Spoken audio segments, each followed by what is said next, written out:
Ya. Dan, sebagai sebuah gagasan pada waktu itu, dan kemudian kita mencoba juga melihat dipraktekkan sekarang setelah 20 tahun reformasi ini, apakah pikiran-pikiran beliau terhadap demokrasi yang terjadi sekarang ini, apa di mana salahnya, di mana relevansinya, di mana benarnya, begitu. Kira-kira seperti itu. Siap. Sangat relevan saja, sangat relevan. Ya. Saya pun juga agak males-malesan tuh nulis apa. Selama bulan puasa ini malas nulis lagi, melanjutkan itu, menulis disertasi dokter filsafat itu tentang pemikiran. Bimbingnya udah nanya-nanya nih, kenapa Pak Yusril lagi bulan puasa, bilang kita ini kan udah tua. Puasa tuh ngantuk-ngantuk tuh. Nulis lagi malas juga katanya. Iya.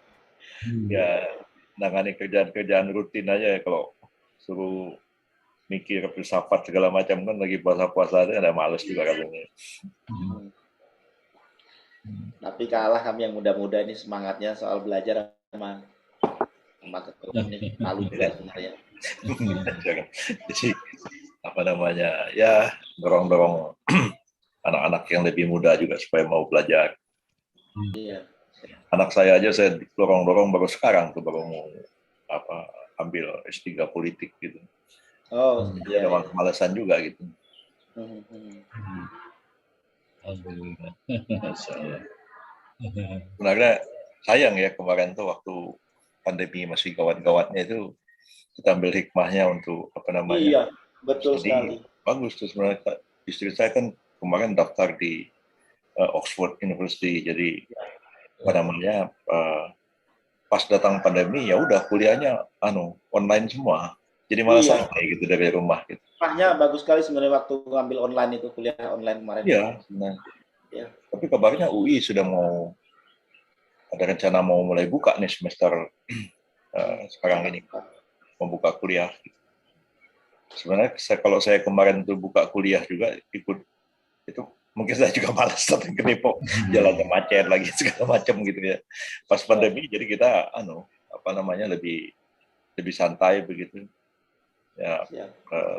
Tapi ya sekarang kabarnya keadaan sudah membaik, udah mulai mau dibuka kembali kuliah-kuliah gitu. Iya, kuliah tatap muka sudah mulai. Iya.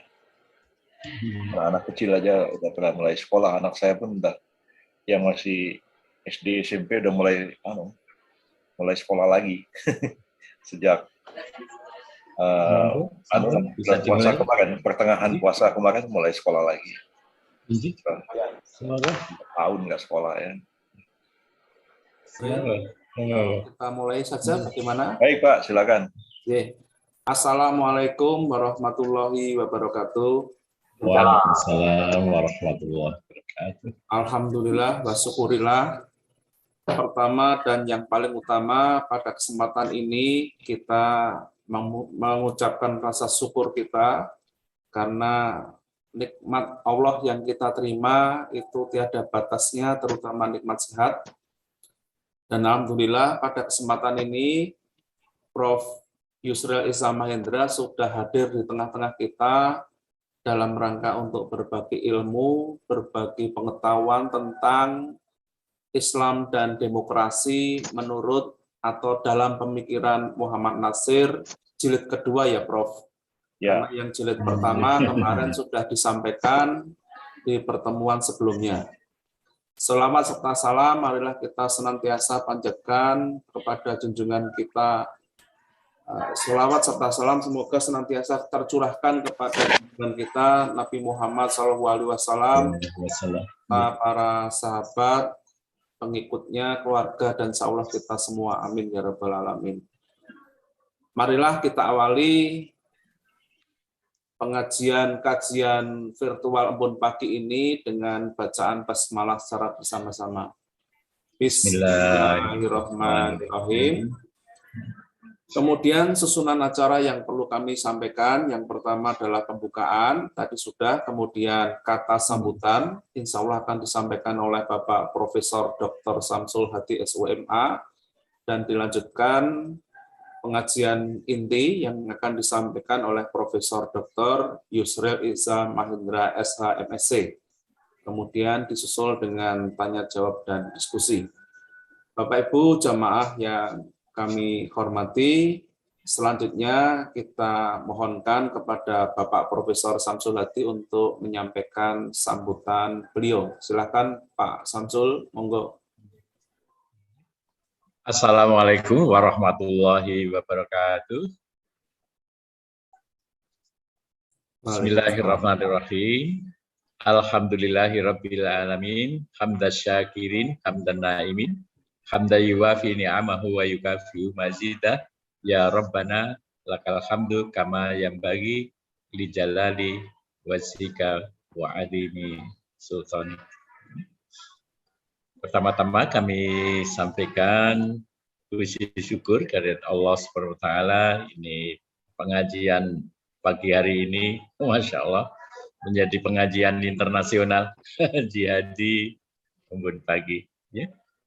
Bapak Profesor Dr. Yusril Ihya Mahendra, SH MSc, yang kami hormati, alhamdulillah, kami merasa sangat bersyukur Bapak berkenan untuk memberikan tausiah pada pengajian kami Jihadi Embun Pagi. Dan seperti tadi kami sampaikan, Masya Allah, pengajian ini dihadiri secara internasional. Ini Bapak Duta Besar ya, di Panama juga hadir, kemudian juga tokoh-tokoh juga banyak yang hadir, karena juga Profesor Dr. Yusril Ihya Mahendra yang akan memberikan tausiah. Ini dihadiri oleh banyak para dosen juga dari UGM. Ini kita melihat hadir ahli Timur Tengah Ibu Dr. Siti Mutia Setiawati, Ibu Titi, kemudian juga Bapak Ibu yang lain, kemudian juga dari UNY juga, Masya Allah, dari berbagai kampus di Yogyakarta. Alhamdulillah, insya Allah kita akan menimba banyak hal dari beliau Profesor Yusril Ihya Mahendra, dan yang akan kita yang akan dibahas oleh beliau itu tentang konsep demokrasi dan Islam menurut Bapak Muhammad Nasir, yang kita sangat mengenal. Kalau kita membaca CV beliau, ini memang sangat luar biasa. Jadi perjuangan beliau ya, menjadi Perdana Menteri, kemudian juga pernah di penjara, kemudian juga sesudah itu diangkat sebagai pahlawan nasional. Memang pribadi yang sangat luar biasa juga. Kalau kita melihat kesederhanaan tokoh-tokoh pada awal-awal negeri ini didirikan, menjadi ketua Masyumi kalau tidak salah, ini Prof. Yusril akan sangat mengenal beliau dan juga pemikiran-pemikiran beliau. Masya Allah, luar biasa ya kesederhanaannya ya. Tidak memikirkan hal yang bersifat keduniaan, apalagi memikirkan memikirkan negeri ini, dan juga sangat ketat ya, memandang juga amanah ya. Tidak mungkin menyelewengkan uang-uang negara dan lain sebagainya. Diberi mobil aja tidak, mobil dinas bagi Perdana Menteri beliau tidak kerso bahasa Jawanya. Kalau tidak salah beliau juga tidak punya rumah. Masya Allah, ini suri tauladan yang sangat luar biasa bagi generasi sekarang ini. Perlu juga mempunyai referensi tentang buku tentang riwayat hidup beliau untuk kita ambil suri tauladan dari pribadi beliau yang sangat luar biasa, Masya Allah. Ya. Nah, hal-hal yang berkaitan dengan demokrasi dan juga pemikiran-pemikiran keislaman beliau nanti akan kita dapatkan dari beliau, Prof. Yusril, Ihya Mahendra, dan kalau kita melihat karya-karya beliau mungkin hampir lebih dari 60 buku dan banyak sekali tulisan-tulisan, ya, melebihi para dosen-dosen dan orang-orang tokoh-tokoh yang berkecimpung di perguruan tinggi. Ya, tulisannya sangat banyak, luar biasa. Insya Allah akan kita dapatkan pelajaran dari beliau, Prof. Dr. Yusril Ihya Mahendra. Terima kasih, Prof. Yusril. Ya, mudah-mudahan menjadi ilmu yuntafa'u bihi. Kemudian mohon maaf atas segala kekurangan dalam penyelenggaraan pengajian pada kesempatan kali ini. Demikian, qul qouli hadza wa astaghfirullah innahu wal ghafurur rahim. Terima kasih, bi alfi syukrin. Assalamualaikum warahmatullahi wabarakatuh. Waalaikumsalam warahmatullahi wabarakatuh. Terima kasih Bapak Profesor Samsul Hadi. Kemudian dilanjutkan kepada Prof. Yusril. Saya tidak membacakan CV-nya. Kita semua tahu bahwa Prof. Yusril selain sebagai guru besar di Tata Negara Universitas Indonesia, beliau juga sudah melintang dari nasional sampai ke internasional sebagai lawyer dan sebagai politisi. Selanjutnya, untuk menyingkat waktu kepada Bapak Profesor Yusril Ihya Mahendra, kami persilahkan kurang lebih sampai jam 10 pagi, kemudian dilanjutkan sesi tanya-jawab. Silakan Prof. Yusril Ihya Mahendra untuk menyampaikan paparannya. Baik, terima kasih banyak. Assalamualaikum warahmatullahi wabarakatuh. Waalaikumsalam warahmatullahi wabarakatuh. Alhamdulillahirabbil alamin. Assalatu wassalamu ala hadzal nabiyil karim habibina Muhammadin wa ala alihi washabbihi ajmain, amma ba'd. Bapak dan Ibu, hadirin hadirat para peserta pengajian yang saya muliakan, marilah kita bersama-sama memanjatkan puji dan syukur kehadirat Allah Azza wa Jalla.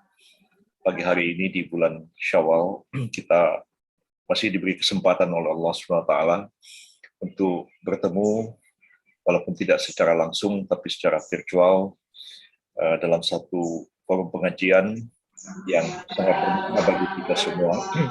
Nah, pengajian ini agak lain daripada pengajian biasanya.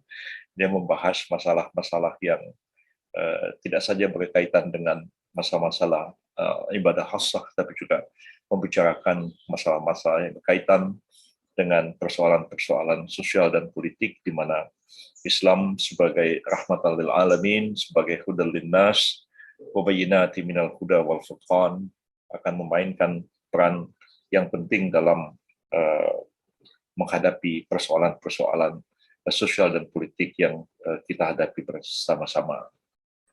Kita akan melanjutkan pengkajian kita terhadap pemikiran Pak Natsir almarhum terkait tentang masalah Islam dan demokrasi, yang dulu prinsip-prinsipnya sudah kita sampaikan dalam pertemuan sebelumnya, yang sedikit saya akan review untuk menjadi pengantar bagi pembahasan yang kita lakukan sekarang ini.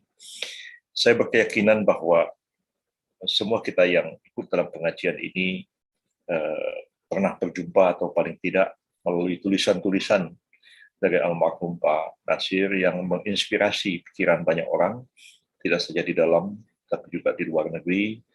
Dan pikiran-pikiran itu memang perlu kita dalami, kita ulas dari berbagai perspektif, dan saya kira sudah ada beberapa tulisan-tulisan dari segi sejarah, dari segi dakwah, dari segi pemikiran Islam, dan juga dari segi politik, dan saya sendiri juga sedang mendalami pemikiran Pak Natsir itu dari perspektif filsafat untuk mengkaji pemikiran-pemikiran beliau itu. Dan dengan demikian sebenarnya akan memberikan satu wawasan kepada kita. Bagaimana pikiran beliau itu, apakah masih tetap relevan dengan keadaan sekarang, dan apakah kita juga harus mengulas kembali untuk menghadapkan dengan kenyataan-kenyataan sosial dan politik yang baru yang berkembang di tengah-tengah masyarakat kita. Dalam pembahasan yang lalu saya sudah menjelaskan serba sedikit bahwa Pak Natsir ini adalah anak zaman, lahir di awal abad ke-20 yang lalu, dan berkesempatan belajar agama di kampung secara tradisional, dan juga berkesempatan menempuh pendidikan pada sekolah-sekolah yang diadakan oleh bangsa kita sendiri, yang mengacu kepada kurikulum pendidikan Barat dan Islam, tapi juga betul-betul memasuki sekolah Barat yang didirikan oleh pemerintah kolonial Hindia Belanda pada waktu itu. Dan ini menginspirasi pemikiran-pemikiran beliau untuk lebih kenal dengan pemikiran Barat yang pada waktu itu. Tapi karena memang dasarnya juga ada ketertarikan dan ada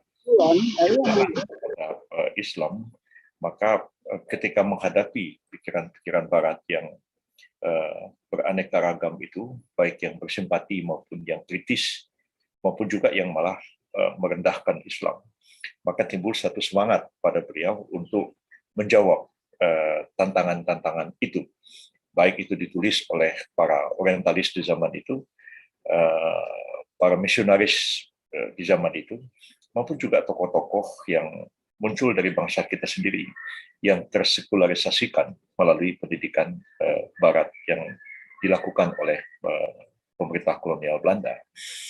Sebenarnya pendidikan Barat pada waktu itu sampai dengan Pak Natsir bersekolah itu masih relatif baru ada di tanah air kita ini. Kira-kira dimulai itu tahun 1870-an, baru ada Belanda itu sedikit demi sedikit membuka kesempatan belajar bagi kalangan pribumi, baik untuk dididik menjadi pamong praja, mengurusi pemerintahan daerah, begitu. Begitu juga untuk sedikit demi sedikit menjadi mantri atau menjadi dokter, begitu. Dan barulah pada awal abad ke-20 betul-betul mendirikan pertama-tama adalah Fakultas Hukum Rijkshogeschool tahun 1922, dan kemudian baru dibuka melanjutkan sekolah kedokteran Jawa Stovia itu tahun 1929, baru ada GHS itu Geneeskunde Hogeschool, jadi sekolah tinggi kedokteran yang sekarang menjadi Fakultas Kedokteran UI itu. Nah, tapi walaupun baru dibuka sekitar 40 tahunan ketika Pak Natsir mulai sekolah tahun 20-an itu, dari tahun 1870 ya sekitar 50 tahun baru bahasa Belanda itu diajarkan sedikit kepada orang pribumi, dan sudah belajar bahasa Belanda, belajar pemikiran Barat. Dampaknya memang agak luar biasa. Muncullah apa yang oleh beberapa pengamat disebut kemunculan dengan elit modern Indonesia, ya orang-orang yang berpendidikan Barat yang sebenarnya lahir pertama-tama itu untuk dalam rangka politik etis, dalam rangka untuk menciptakan asosiasi antara kaum pribumi dengan kaum penjajahnya. Jadi atas advis dari Van Deventer, Smuggler dan lain-lain, sudah saatnya diberikan pendidikan kepada pribumi, khususnya anak-anak bangsawan dan priayi, dan dipompakan kepada pikiran mereka bahwa mereka itu perlu menyerap ide-ide Barat, dan dengan demikian akan lahir generasi yang sebenarnya terbaratkan secara mental dan secara intelektual, dan tidak usah khawatir dengan Islam, karena Snow-Conville mengatakan bahwa lama-kelamaan mereka akan merasa bahwa Islam itu sudah tidak relevan dengan kehidupan masyarakat, dan mereka akan mengambil Barat itu sebagai satu acuan. Dan itu memang betul terjadi. Sebagian besar mereka yang bersekolah di sekolah-sekolah Belanda itu kemudian menjadi sangat tersekulerkan pikirannya, dan mulai dari tokoh-tokoh yang menginspirasi Sumpah Pemuda tahun 1928, ya, itu banyakkan sekali dari Yong itu, Yong Sumatera, Yong Ambon, Yong Celebes, dan lain-lain. Nah, tapi ya di tengah ketidakpuasan karena sikap yang tidak begitu simpati kepada Islam, baik pada Yong yang banyak itu, maupun juga pada Yong Yafa juga terutama, pada Budi Utomo, maka muncul sekelompok orang yang tidak puas, lalu mereka mendirikan Yong Islamiten Bond, yang tidak kedaerahan tapi bersifat Islam dan lebih bersifat nasional, dan ini semua dimotori oleh mereka yang berpendidikan Barat. Jadi saya mulai mengkoleksi buku majalah Hedlich yang diterbitkan oleh Yong Islamiten Bond, hampir lengkap ada di rumah saya ini, dan saya membaca sebagian besar ditulis dalam bahasa Belanda, dan ada sebagian kecil ditulis dalam bahasa Melayu, dan juga ada tulisan-tulisan Pak Kasman, tulisan-tulisan Pak Rum dan Pak Nasir dan lain-lain. Nah, dari situlah lahir kelompok baru sebenarnya. Kelompok baru yang berbeda dari kelompok sebelumnya. Sebelumnya tokoh-tokoh Islam itu lahir dari pondok pesantren. Ya. Ilmunya berbeda dengan mereka yang berpendidikan Barat ini. Approach-nya terhadap Islam juga berbeda. Ya. Tentu berfokus kepada Quran dan Sunnah, mengkaji kitab-kitab yang ditulis oleh para ulama Islam dari zaman yang lampau, dan baru sedikit itu mulai membaca pikiran-pikiran modern. Jadi karena juga persoalan bahasa, saya kira, dan saya baru menemukan bahwa kitab tafsir Al-Manar ternyata itu sudah diterbitkan tahun 1922, diterjemahkan dalam bahasa Melayu, dan diterbitkan oleh sebuah penerbit yang ada di Mr. Cornlis katanya. Jadi di Jatinegara kalau sekarang ini. Dan itu baru saya dapatkan kira-kira awal puasa kemarin. Rupanya sudah terbit tahun 2020, kita nggak pernah tahu tentang hal itu. Yang mulai banyak dibaca, dan jadi kalangan tradisional ilmunya seperti itu. Dan ini kalangan yang modern ini sebenarnya berada di tengah-tengah mereka ini. Orang seperti Pak Nasir ini menggali pemikiran-pemikiran Islam, warisan tradisi pemikiran Islam, dan sangat mengapresiasinya, tapi juga mengkaji pemikiran-pemikiran Barat kontemporer, dan melahirkan satu pemikiran yang berbeda sama sekali. Berbeda dengan kalangan pesantren, berbeda dengan mereka yang tersekulerkan, tapi mereka ini spiritnya Islam dan menghargai tradisi pemikiran Islam, tapi juga sangat apresiatif terhadap pemikiran-pemikiran modern Barat, dan mereka mencoba untuk mengkombinasikan pemikiran itu, dan inilah yang melahirkan orang-orang seperti Pak Nasir, Pak Muhammad Rum, Pak Syafruddin Peradilan Negara, dan lain-lain. Walaupun ada yang sangat yang seniornya tentu adalah Pak Agus Salim, Dr. Sukiman, dan lain-lain. Tapi ini generasi baru yang kemudian memainkan peran sangat penting pada awal kemerdekaan kita, dan boleh dibilang sejajar dengan tokoh-tokoh yang tersekulerkan, menjadi nasionalis, menjadi sosialis, atau menjadi sosialis, ya. Sejauh itu sebenarnya Belanda tidak berhasil mengkristenkan mereka. Hanya satu orang yang dikristenkan, yaitu Mr. Amir Sarifuddin, yang berhasil dikristenkan dan pernah menjadi Perdana Menteri Republik Indonesia 2 kali. Jadi kita harus menyadari juga, ya, pernah 2 kali pemerintah Indonesia dipimpin oleh Perdana Menteri yang beragama Kristen, Mr. Amir Sarifuddin. Nah, yang lainnya itu tidak sampai murtad jadi Kristen, tapi otaknya itu sudah di brainwash habis oleh Belanda, dan sebagian besar betul-betul tersekulerkan. Tapi ada Soekarno yang secara otodidak tertarik kepada Islam. Nah, syukur alhamdulillah, ya. Walaupun pikirannya juga tersekulerkan, tapi menunjukkan satu simpati yang luar biasa kepada Islam, ya. Sehingga hanya bedanya dengan Pak Nasir, ya. Soekarno itu menganggap bahwa Islam itu ajaran yang sangat baik dari segi etik, dari segi peribadatan, dan lain-lain, tapi Islam itu berada dalam kejumudan yang luar biasa pada waktu itu, kata Soekarno, sehingga dia menganggap bahwa Islam itu tidak relevan untuk dijadikan sebagai falsafah negara modern. Nah, Pak Nasir justru sebaliknya melihat Islam itu dalam bahasa sekarang lebih kafah, ya, mencakup semua aspek kehidupan manusia, dan Islam tentu sangat relevan dengan kehidupan bangsa dan negara. Di situ sebenarnya persimpangan jalan pikiran Pak Nasir dengan pikiran Soekarno. Tapi apresiasi Soekarno kepada Islam itu sangat luar biasa. Hanya dia menganggap Islam itu tidak bisa dijadikan dasar negara. Beda dengan Pak Nasir. Pak Nasir menganggap Islam itu bisa dan menjadi dasar, dijadikan sebagai dasar. Dan Soekarno memang karena pikirannya itu sangat dipengaruhi oleh sinkretisme kultur Jawa begitu, maka dia bisa mengadopsi sana, mengadopsi ini, mencoba untuk melakukan satu kombinasi. Saya baru baca buku almarhum Pak Simuh, beberapa buku yang beliau tulis, ya, tentang mistik Jawa, Ronggo Warsito, dan kita lihat bagaimana kemudian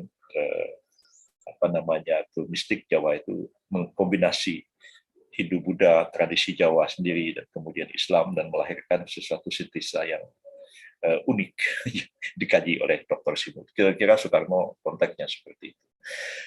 Maka Pak Nasir kemudian mulai menulis dalam rangka polemik dengan Bung Karno tentang relevansi Islam dengan kehidupan bangsa dan negara.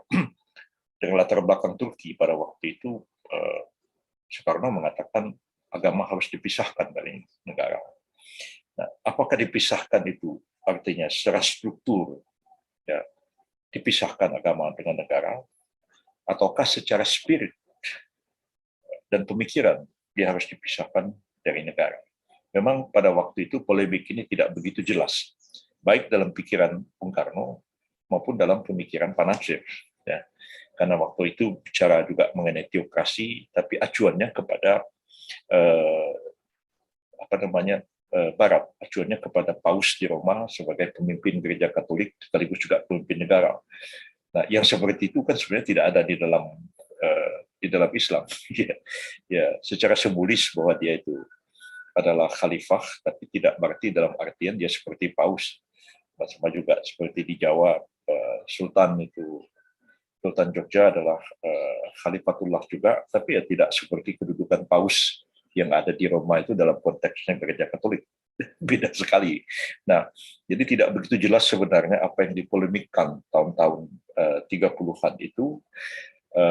Tapi Pak Soekarno mengatakan, lihat aja Turki, ya, di mana agama dipisahkan, nasionalisme Turki muncul di bawah Kemal Atatürk, dan Turki bergerak menuju sebuah negara modern.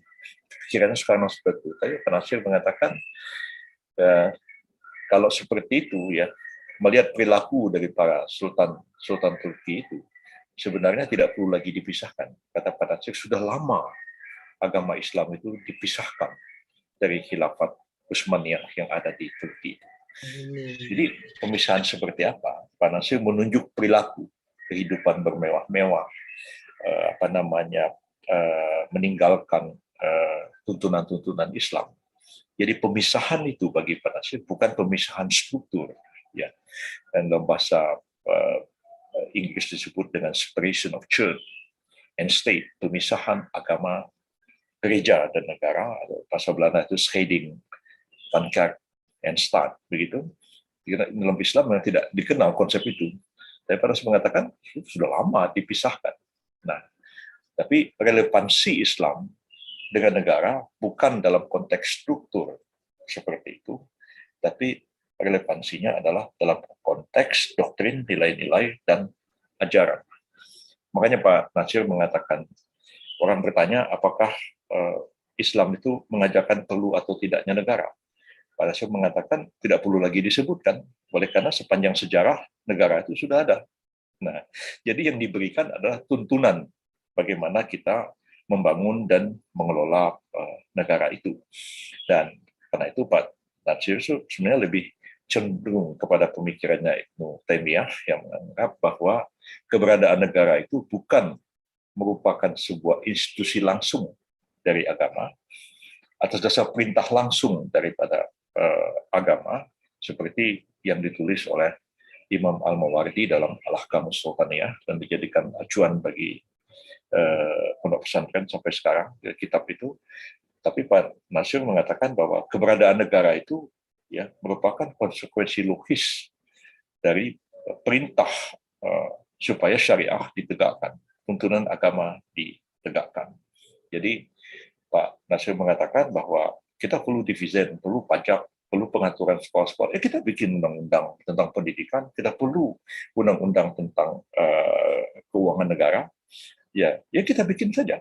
Ya, jadi dia merupakan konsekuensi langsung daripada kebutuhan masyarakat untuk ditegakkannya kaidah-kaidah syariah itu. Jadi kira-kira kalau dikembalikan kepada kaidah usul itu mala yatimul wajib illa bihi fahuwa wajib.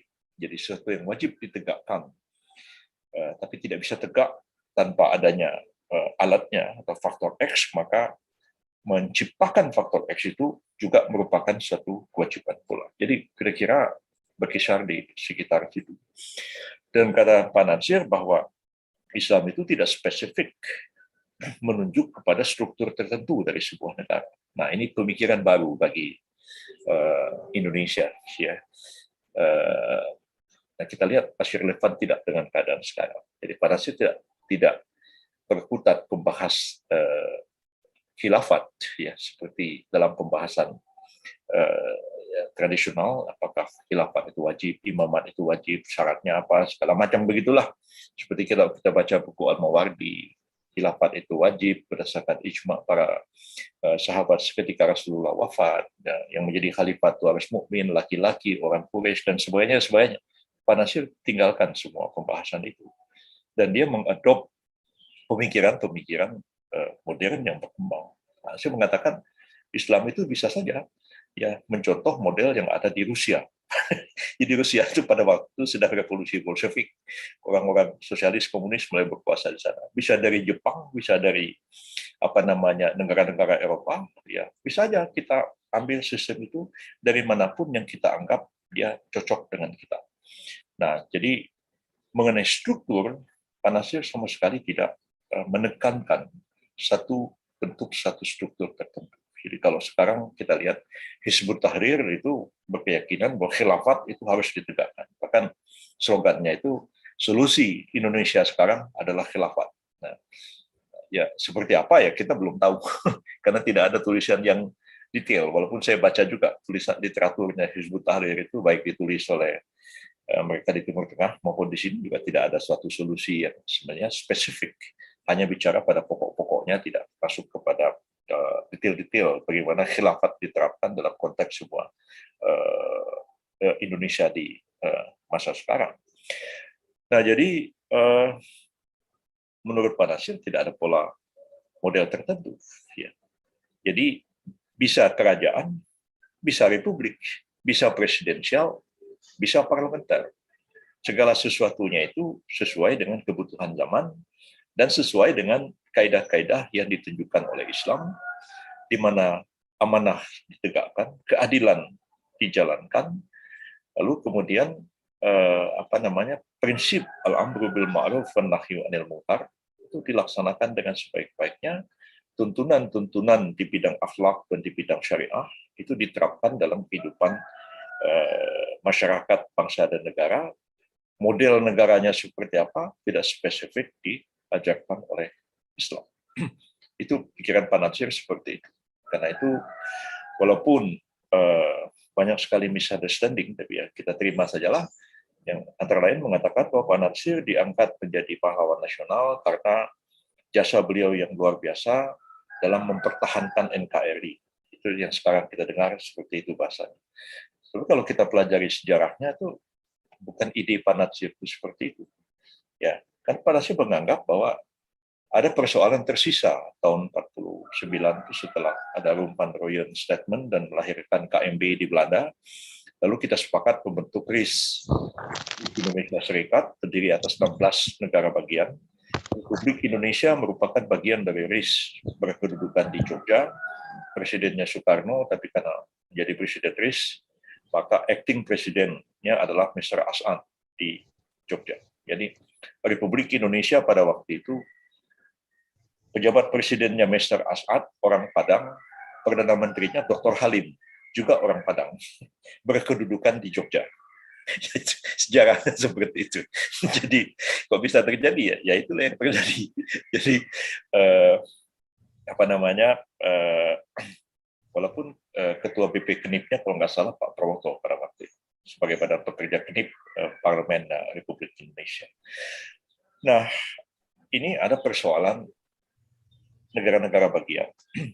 Ada persoalan Uni Indonesia Belanda, ya, lebih soft daripada Dominion British Inggris dengan Australia dan negara-negara Commonwealth yang lain. Tapi ini menimbulkan luka yang dalam. Dan Pak Nasir dan lain-lain itu menerima RIS itu ya sebagai bagian daripada strategi perjuangan. Ya, strategi perjuangan kita terima aja karena Belanda sepakat. RIS dibentuk, ya, lalu Belanda menyerahkan kedaulatan kepada Indonesia dan tidak akan pernah dicabut untuk selama-lamanya. Yang paling penting itu kedaulatan di tangan kita. Soal RIS itu nanti belakangan kita bubarkan. Dan ternyata memang seperti itulah. Ya. Di kampung saya, tetangga saya yang menjadi senator Republik Indonesia Serikat, namanya Ki Agus Johar, tetangga betul, nggak ada 100 meter rumah saya, dan itu tokoh Masyumi Tulen. Ya, jadi senatornya RIS mewakili negara Belitung pada waktu itu dengan Muhammad Sa'an, juga Masyumi dua-duanya. Kemudian juga Menteri Agama negara Pasundan di Jawa Barat itu adalah Tuan Hasan, gurunya Pak Nasir, gurunya Persis. Sempat saya tanya, Pak Nasir, gimana ceritanya Tuan Hasan ini bisa jadi Menteri Agama RIS, padahal tahu negara Pasundan, padahal kita tahu negara Pasundan itu dibikin sama Van Mook. Nah, jadi Pak Nasir sampai ketawa mengatakan bahwa orang itu katanya, maksudnya itu Tuan Hasan, dia bukan tidak mengerti politik itu katanya, dia sangat mengerti. Bahkan dia bilang sama saya bahwa dia akan jadi Menteri Agama. Saya bilang, Tuan Hasan masuk saja, nanti negara Pasundan itu kita bubarkan. Jadi memang itu bagian daripada strategi. Dan memang Pak Nasir ketika menghadapi situasi sulit pada waktu itu, kemudian mengupayakan dan menggalang kekuatan politik di DPR untuk menyampaikan sebuah mosi yang disebut dengan mosi integral Nasir pada bulan April tahun 1950 yang mendesak pemerintah supaya segera mengambil perundingan dengan NST, Negara Sumatera Timur, dan NIT, Negara Indonesia Timur, dan Republik Indonesia di Jogja. Apakah mereka akan melebur ke dalam Republik yang di Jogja, ataukah sama-sama membentuk Republik Indonesia? Itu persoalan teknis, kata Pak Nasir, karena semua akan sepakat bahwa Republik Indonesia akan dipimpin oleh Dwi Tunggal Soekarno-Hatta. Jadi faktor Soekarno-Hatta itu sangat penting pada waktu itu. Dan akhirnya memang mosi itu diterima oleh Perdana Menteri RIS Hatta, dan segera diadakan perundingan 3 pihak, dan akhirnya RIS dibubarkan dan Republik Indonesia dibentuk. Memang Pak Nasir memainkan peran penting di situ. Tapi bukan berarti bahwa Pak Nasir itu adalah seperti slogannya tentara sekarang, NKRI harga mati. Pak Nasir tidak menganggap begitu. Soal negara itu negara kesatuan atau negara serikat, bagi Pak Nasir itu sesuai dengan kebutuhan kita saja. Ya, kalau kita butuh RIS, ya kita bikin RIS. Kalau kita bentuk RI, kita bikin RI. Hanya pada waktu itu RIS itu menjadi masalah, ya, sengketa konflik, dan memang awalnya RIS itu diciptakan Van Mook untuk memecah belah kekuatan nasional kita dalam rangka Belanda ingin melanggengkan penjajahannya di negeri kita. Nah, karena itulah pada waktu Pak Nasir bergabung dengan PRRI tahun 1958 dan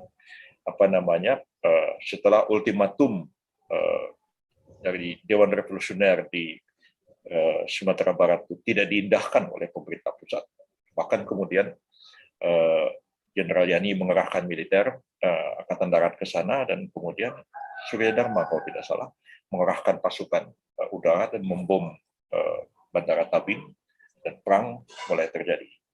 Mereka masuk ke dalam hutan dan membentuk pemerintahan PRRI, dan kemudian berubah menjadi RPI, Republik Persatuan Indonesia, yang terdiri atas PRRI di Sumatera Barat, kemudian Perpesta, kemudian Darul Islam Aceh, dan seperti itulah. Jadi Pak Nasir kembali menyokong negara serikat. Jadi itulah. Jadi bukan NKRI harga mati. Ya. NKRI atau negara serikat itu hanya persoalan kebutuhan kita pada suatu waktu saja. Nah, terkait dengan yang paling prinsipil selain daripada persoalan struktur yang seperti itu menurut pikirannya Pak Nasir, tapi bagaimana menerapkan nilai-nilai Islam terkait dengan amanah, adalah syura ke dalam sebuah negara modern. Dan Pak Nasir kemudian melihat kepada praktek dan konsep-konsep di abad 20 ya, tentang demokrasi yang berkembang di Eropa maupun berkembang di Amerika Serikat. Dan karena itu ketika terjadi satu polemik, apakah demokrasi itu sesuai dengan Islam atau tidak, ya, Pak Nasir panjang lebar menguraikan itu dan mengatakan bahwa sebenarnya Islam itu tidak 100% demokrasi, tapi juga tidak 100% otokrasi. Islam ya Islam. Tapi seperti apa Islam ya Islamnya itu tidak mudah untuk dimengerti, kecuali kita membaca seluruh tulisan-tulisan Pak Nasir terkait dengan persoalan-persoalan politik ini, dan itu sumbernya tidak habis-habis ya. Saya sudah menulis sesuatu, tiba-tiba ada kawan dari Medan mengatakan, ini ada buku Pak Nasir, judulnya Operasi Jiwa. Oh ya, saya bilang, ada ya buku itu? Ya ada, ini terbit oleh Saiful Ua di Medan, tahun 1954. Nah, ada lagi dari Padang, muncul buku baru. Nah, rupanya Pak Nasir itu kalau pergi ke daerah-daerah, nah kan dia pidato di hadapan rapat masyumi, atau dia pidato di lapangan terbuka. Dan itu ada orang yang stenografis pidato-pidato Pak Nasir itu, dan kemudian mereka cetak jadi buku. Nah, kita ini sekarang sudah ada tape recorder, sudah ada segala macam, sudah ada ini. Tapi saya begitu banyak ceramah, begitu banyak pidato di mana-mana, nggak ada yang direkam oleh aktivis PBB. Walaupun saya pergi ke daerah, ada 10 orang PBB ikut saya ke daerah, tapi saya tanya, mana rekamannya? Waduh, lupa bang. Waduh. Nah, padahal ketika saya berpidato, pidato itu nggak bisa diulang lagi untuk 2 kali. Ya. Karena banyak sekali dokumentasi yang hilang. Justru ketika kita sudah mempunyai peralatan-peralatan modern untuk mendokumentasikan itu secara sederhana. Rekaman video, kaset, CD, dan segala macam. Bahkan sekarang ini MP3 dan segala macam. Itu yang terjadi pada kita. Makin langka kita memiliki dokumentasi. Nah, jadi Pak Nasir melihat bahwa sepanjang prinsip amanah, ya, prinsip etik akhlak, dan prinsip adalah keadilan, prinsip syura dijalankan, ya, maka Islam itu bisa bisa menerima itu semua, bisa hidup dalam suasana seperti itu. Dan karena itu memang sangat gigih Pak Nasir itu mempertahankan demokrasi, ya, mulai dari tahun 45 sampai akhir hayatnya. Terus keras mempertahankan demokrasi dan mempertahankan konstitusi. Tidak mau sedikit pun menyimpang daripada semua itu. Nah, jadi demokrasi sebenarnya dalam pikiran Pak Sus nilai-nilai, bukan merupakan sistem. Sistemnya bisa mengambil parlamentarisme Eropa, bisa mengambil model-model yang lain. Karena itu kalau kita banding pikiran Pak Nasir dengan Said Qutb dan Hasan al-Banna maupun juga dengan Said Abdul Ala Maududi, memang ada beda. Ya. Said Abdul Ala Maududi masih merujuk kepada warisan tradisi pemikiran Islam tentang keharusan ada imamah, tentang keharusan ada ahlul hali wal aqdi, ya. Dan imam itu syaratnya begini-begini. Dan kalau imam itu harus di ibu kota negara, imam itu harus menjadi imam 5 waktu sholat di masjid, negara, atau paling tidak seminggu sekali menjadi khotib Jumat. Ya, itu masih jelas dalam tulisan-tulisannya Said Abu Ala Maududi. Pak Nasir nggak pernah berpikir seperti itu. Jadi pernah waktu satu hari Pak Nasir meyakinkan Tengku Abdul Rahman untuk menjadi Sekretaris Jenderal Organisasi Konferensi Islam, Organisasi Kerjasama Islam, sekarang OKI. Nah, Tengku dengan santai mengatakan, Nasir, dia bilang, ya kamu kan tahu, saya ini kan minum, katanya Tengku. Jadi Tengku itu memang begitu.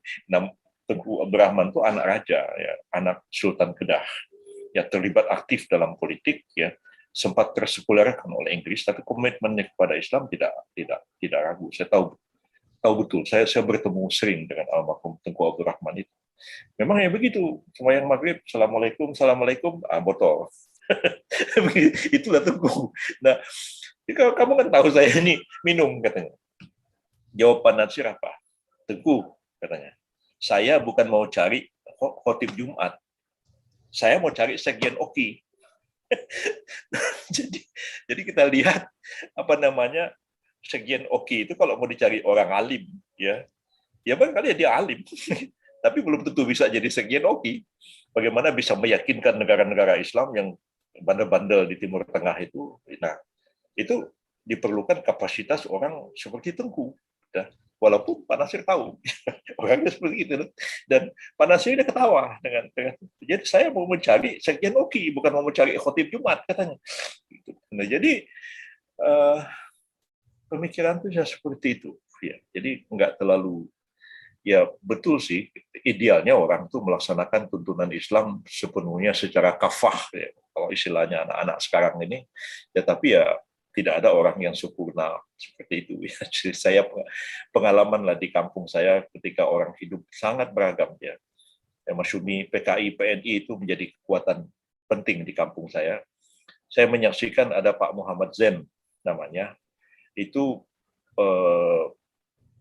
tidak keluar dari masjid.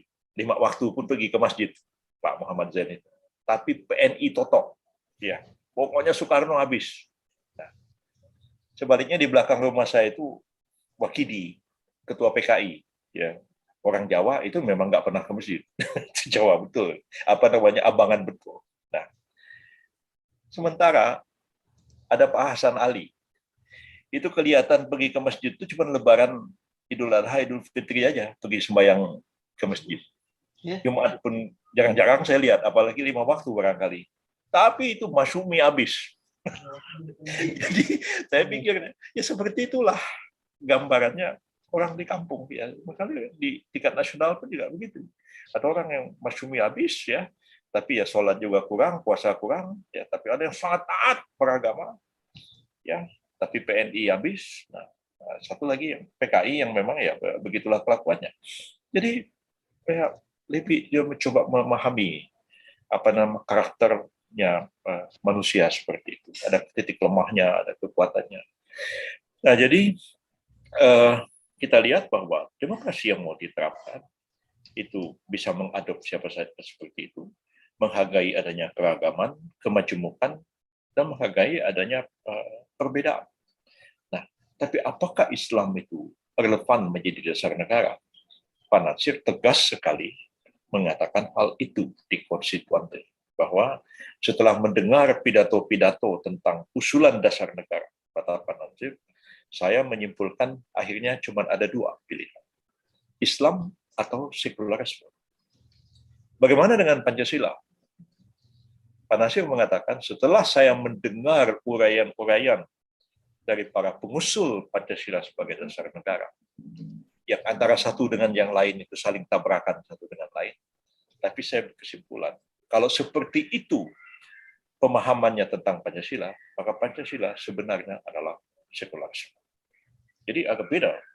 Pak Nasir tahun 52 di Pakistan mengatakan bahwa Islam itu, Pancasila itu adalah sejalan dengan Islam, bahkan Pak Nasir mengatakan Indonesia pun sebenarnya quote-unquote juga sebuah negara Islam seperti Pakistan, karena Pancasila itu berdasarkan ketuhanan yang Maha Esa, dan Pancasila itu adalah ekspresi perumusan daripada ajaran-ajaran pokok Islam tentang kehidupan sosial dan politik.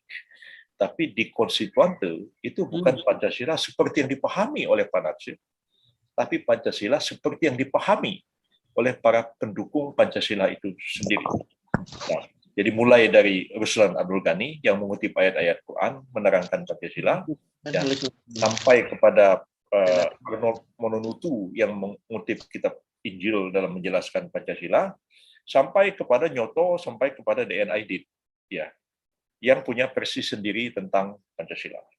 Nah, sementara Nyoto, ya, Aidit, ya, pikirannya jelas, katakan bahwa bagaimana Pancasila itu bisa menerima Tuhan, itu pertanyaannya Pak Kasman kepada Nyoto. Dan Nyoto mengatakan, ya, PKI itu tidak mempersoalkan orang itu mau beragama atau tidak. Karena beragama itu urusan orang-orang, urusan pribadi-pribadi. PKI sebagai partai, memang dia tidak bertuhan. Malah Nyoto nanya kepada Pak Kasman, apa Masyumi sebagai partai itu bertuhan atau tidak? Nah, yang sembahyang 5 waktu itu Masyumi atau Mr. Kasman? Katanya begitu. Jadi itu pertanyaannya atau Nyoto. Memang di konstituante itu ada perdebatan sengit antara Nyoto dengan Pak Kasman, sama-sama keras, ya, sama-sama keras. Jadi dasar-dasar logikanya Nyoto itu ada juga. Jadi yang ditanya itu, Masyumi itu bisa sembahyang 5 waktu atau tidak, katanya. Ya. Jadi yang sembahyang itu siapa? Masyumi atau Mr. Kasman yang sembahyang 5 waktu itu? Nah, jadi PKI sebagai partai nggak bertuhan, ini betul dibilang. Bahwa orang-orang PKI mau bertuhan atau tidak, serah dia sendiri. Dia mau bertuhan silakan, dia nggak mau bertuhan silakan. Tapi dalam artian bernegara, nah ini pikirannya mereka. Ketuhanan yang Maha Esa itu, kata Aidit, adalah Tuhan dalam artian politik, bukan Tuhan dalam artian agama. Jadi intinya ketuhanan yang Maha Esa itu adalah kebebasan beragama. Itu pikirannya Aidit. Nah sebenarnya kita tahu dalam konsep Marxis, ya, kebebasan beragama itu juga berarti kebebasan untuk tidak beragama. Kebebasan mempropagandakan agama itu juga berarti kebebasan untuk mempropagandakan anti agama. Itu yang ditafsirkan Lenin dan Stalin di Rusia pada zaman itu. Nah, jadi Pak Natsir mengatakan, ya kalau begini tafsirannya Pancasila, ya saya mengatakan Pancasila sekularisme. Karena pilihannya tinggal Islam dan sekularisme. Nah, itu jadi beda dengan Soekarno yang tidak percaya Islam itu bisa dijadikan dasar negara. Pak Natsir sangat percaya.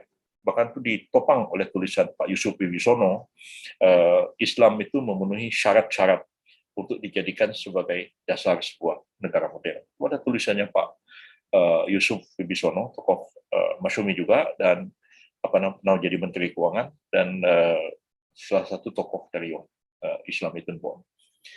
Nah, pertanyaannya kita sekarang, jadi Pak Natsir percaya keragaman itu merupakan keharusan dalam demokrasi, dan karena itu kemajemukan itu ada, ya, dan itu dikutip banyak sekali ayat-ayat Al-Quran, dan Pak Natsir tegas mengutip satu ayat Al-Quran yang sangat jarang sekali dikemukakan ustadz-ustadz. Ya, dikatakan kalaulah tidak karena kemurahan Allah SWT, maka akan hancurlah masjid-masjid, sinagog-sinagog, dan gereja-gereja yang di dalamnya banyak disebut nama Allah. Itu ayat Quran. Tapi jarang dibaca Ustaz. Jadi, itu karena kemurahan Tuhan. Pak Natsir bahkan mengutip tentang kalimatin sawa, bainana wa bainahu. Jadi, mengajak golongan Kristen, marilah kita kerja bersama-sama dalam satu kalimat yang sama. Jadi, semacam koeksistensi damai. Jadi, diakui keberadaan keragaman itu, dan termasuk keberadaan partai-partai itu. Jadi ketika saya berdiskusi dengan Pak Natsir tentang keberadaan PKI misalnya, gimana Pak Natsir? Dia bilang, ya kita menolak komunisme sampai kapanpun kita tolak. Ya. Tapi keberadaan mereka itu kita nggak bisa ganggu. Itu hak dia. Ya. Walaupun kita tidak setuju. Nah, karena itu Pak Natsir mengutip kata-kata siapa, Roosevelt atau apa, mengatakan, ya Anda punya pendapat begitu, ya kapanpun, dimanapun Anda mengumpulkan pendapat itu, akan kami tentang habis-habisan. Namun dalam pada itu, kebebasan Anda untuk mengemukakan pikiran-pikiran seperti itu akan kami bela mati-matian. Jadi apa namanya seperti itu pandangannya mereka. Jadi mereka biasa berdebat dengan orang PKI, kadang-kadang kerjasama dengan orang PKI. Ya, Pak Nasir pernah berunding 3 hari dengan Insinyur Sakirman, Sekjen PKI, dalam rangka menyusun mosi integral, draft mosinya itu, dan Sakirman tekan. Ya. Jadi bisa aja dalam satu ketika kerjasama sama orang PKI dalam satu tujuan. Kalau sekarang sudah dimaki orang kali, jadi karena beda sedikit ya udah dianggap macam-macam. Tapi seperti itu zaman itu orang biasa aja. Nah, walaupun Pak Nasir mengatakan demokrasi itu merupakan sebuah sistem yang sulit, ya bertele-tele, panjang, ya berdebat panjang, melelahkan, mahal, ya makan waktu. Tapi Pak Nasir mengatakan bahwa dalam perkembangan sejarah umat manusia sampai sekarang, ya, kita belum menemukan sistem yang lebih baik daripada demokrasi itu. Ya. Seburuk-buruk demokrasi masih lebih baik daripada sistem yang diktator. Itu pikirannya Pak Nasir. Jadi seperti apa demokrasinya, ya kita bisa adopt apa saja sepanjang nilai-nilai amanah, adalah, ya, kemudian apa namanya keadilan, dan lain-lain supaya nilai-nilai Islam itu terimplementasikan dalam demokrasi. Dan Pak Nasir konsisten dengan itu sampai akhir hayatnya. Gimana sekarang? Ya, saya menganggap bahwa pikiran-pikiran Pak Nasir itu lebih banyak terwujud sekarang. Ya, walaupun ditentang oleh banyak pihak, ya, kelompok-kelompok baru apa neokonservatif ya seperti Hizbut Tahrir, ya. Tapi demokrasi yang seperti sekarang, ya walaupun banyak centang perenangnya juga, tapi lebih mencerminkan ide-ide Pak Nasir itu. Negaranya tidak spesifik, apa namanya, negaranya mengadop pikiran-pikiran baru yang berkembang sekarang. Nilai-nilai Islam dijalankan. Nah, secara konsep, walaupun dalam prakteknya ya tentu banyak tidak sesuainya juga, tapi secara konsep itu sebenarnya masih bisa kita terima. Kadang-kadang kalau kita melihat, ambil satu contoh misalnya masalah halal haram misalnya, label halal, ya spesifiknya begitu. Ya, kalau kembali kepada pikiran yang Pak Nasir, memang label halal itu harus dilakukan oleh negara, dan negara terlibat dalam mengurusi hal-hal seperti ini. Ya, walaupun ya tentu ada konflik dengan MUI, tapi konfliknya lebih banyak masalah kepentingan, dan di belakang semua ini masalah bisnis juga sebenarnya. Berapa banyak stiker halal yang harus dicetak, dan itu duit semua di belakang semua. Saya tahu persis masalah ini, nggak enak lah kalau diceritakan. Tapi bahwa siapakah yang sebenarnya berwenang untuk menerbitkan atau menyatakan makanan itu halal atau haram, itu memang tidak bisa swasta. Dan sayangnya Majelis Ulama Indonesia itu badan hukumnya yayasan, sama seperti Dewan Dakwah. Dan yayasan itu tunduk pada undang-undang tentang stifting, undang-undang tentang yayasan. Ya. Jadi diledeklah sama apa namanya, sama Yakut kaum mas ini, ya orang Majelis Ulama itu kan LSM kan, memang keterlaluan sih ngomong gitu. Tapi ya karena memang bentuknya ya yayasan. Begitu. Dewan Dakwah kan juga bentuknya yayasan, begitu. Bukan ormas, bukan juga perkumpulan atau keretneki. Ya memang sih kalau yayasan sih memang dia tidak bisa menentukan mengurusi label halal haram. Ya kalau yayasan namanya. Ya, tapi kan ini yayasannya agak bedanya Majelis Ulama. Memang harus dipikirkan tuh ke depannya. Majelis Ulama itu seperti apa sih badan hukumnya? Ya, apa yayasan, apa perkumpulan, apa ormas? Mestinya tidak menurut saya. Ya, itu harus dibentuk oleh negara sebenarnya. Mungkin pembentukannya dengan undang-undang. Ya, barulah dia Majelis Ulama namanya. Ya, kalau orang Kristen mau kita bikin juga. Pembentukan Majelis Ulama harus dengan undang-undang. Dia dibentuk oleh negara. Ya, dengan undang-undang ini dibentuk Majelis Ulama Indonesia. Terus selesai urusannya. Tapi kalau pakai yayasan, ya diledek sama Yakut. Oh, LSM kok mau ngurusin label halal haram?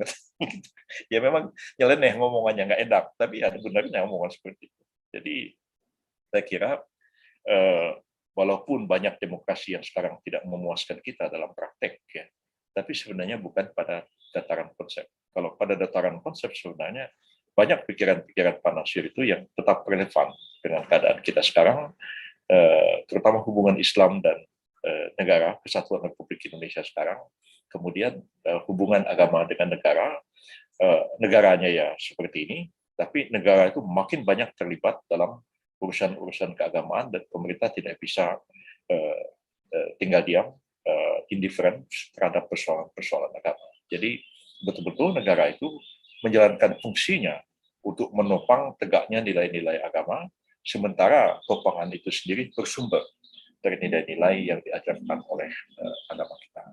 Saya kira itulah yang dapat saya sampaikan. Jadi kurang mohon maaf. Dan terima kasih. Wassalamualaikum warahmatullahi wabarakatuh. Waalaikumsalam warahmatullahi wabarakatuh. Terima kasih Prof. Yusril yang sudah menyampaikan paparan yang sangat jelas sekali. Ada beberapa hal yang menjadi catatan kita bersama bahwa yang pertama, demokrasi dalam pemikiran Nasir itu tentang polemik, spirit atau struktural. Kemudian yang kedua itu menjalankan Islam secara kafah, dan yang ketiga tadi juga disebutkan bahwa ada semacam gap antara demokrasi sebagai konsep maupun demokrasi dalam tataran praktis.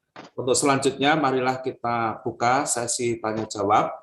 Tanya jawab bisa disampaikan melalui kolom chat ataupun bisa langsung Bapak Ibu raise hand dan silakan untuk membuka mic. Kami persilahkan untuk dimanfaatkan sebaik-baiknya.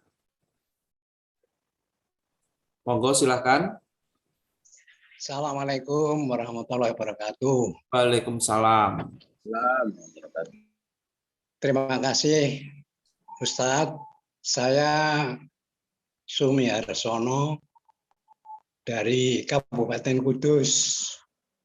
Setelah kami mendengarkan uraian Profesor Yusril beberapa waktu yang lalu, kemudian pada pagi hari ini dilanjutkan dengan judul politik sosial sekarang dihubungkan dengan kondisi sebenarnya. Kelihatannya sekarang politisnya sudah agak komunis dan bahkan terang-terangan mengaku tidak malu-malu sebagai anak keturunan komunis, tokoh-tokoh komunis. Saya ingat pada waktu itu Prof. Yusril pernah mendirikan Masumi baru, tapi kelihatannya kok tidak ada kelanjutannya. Pertama. Yang kedua, sikap kaum muslimin khususnya kader-kader Masumi yang terkenal militan pada waktu itu kelihatannya tidak ada reaksi apa-apa. Artinya hanya dibiarkan. Tidak ada realisasi dari pesan dari Muhammad Nasir tentang melanjutkan perjuangan Partai Masumi. Nah, untuk itulah hubungannya dengan negara NKRI yang sekarang yang masih membuka kesempatan mendirikan partai baru, adakah ikhtiar dari Prof. Yusril untuk merintis berdirinya Partai Masumi? Yang terakhir, yang ketiga, benarkah suara-suara di luar yang saya dengar bahwa jumlah anggota DPR, MPR Republik Indonesia sekarang 2/3-nya adalah ex putra-putri anggota PKI yang dilarang di Indonesia? 3 pertanyaan itu saja, Prof. Mudah-mudahan kami mendapatkan penjelasan langsung dari panjenengan. Terima kasih. Bila taufiq wal hidayah. Assalamualaikum warahmatullahi wabarakatuh. Waalaikumsalam warahmatullahi wabarakatuh. Bagaimana Prof. Yusril, mau langsung direspon atau? Boleh juga, supaya nggak lupa saya. Ya, langsung saja ya Prof. Ya, baik. Terima kasih banyak Pak atas pertanyaan ini.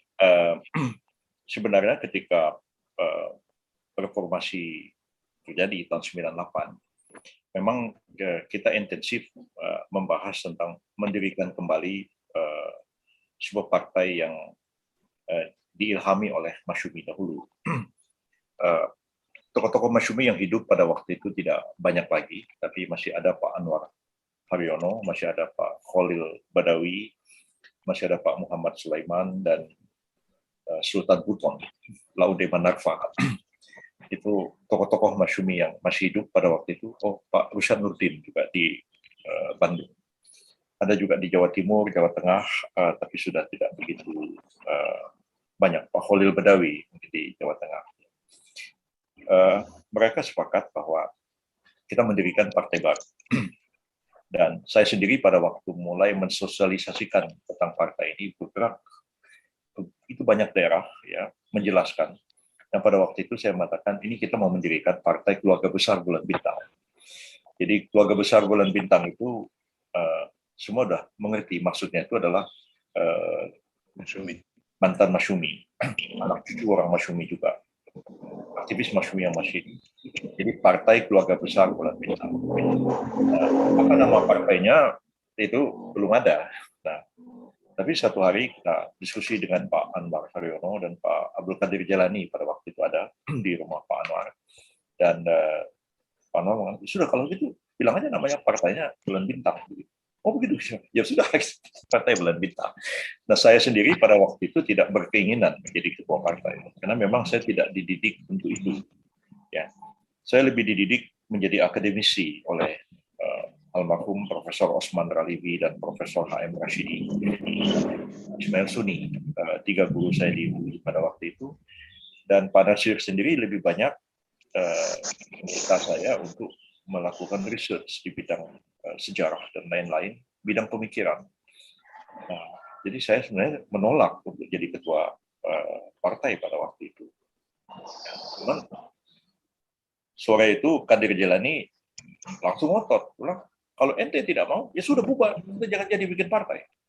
Nah, jadi saya seperti tidak punya pilihan, karena saya berharap-harap pada waktu itu yang menjadi ketua partai itu Pak Amin Rais, ya. Tapi Pak Amin Rais tidak setuju. Ada partai Islam yang dianggap monolitik, ya kata Pak Amin bajunya kekecilan.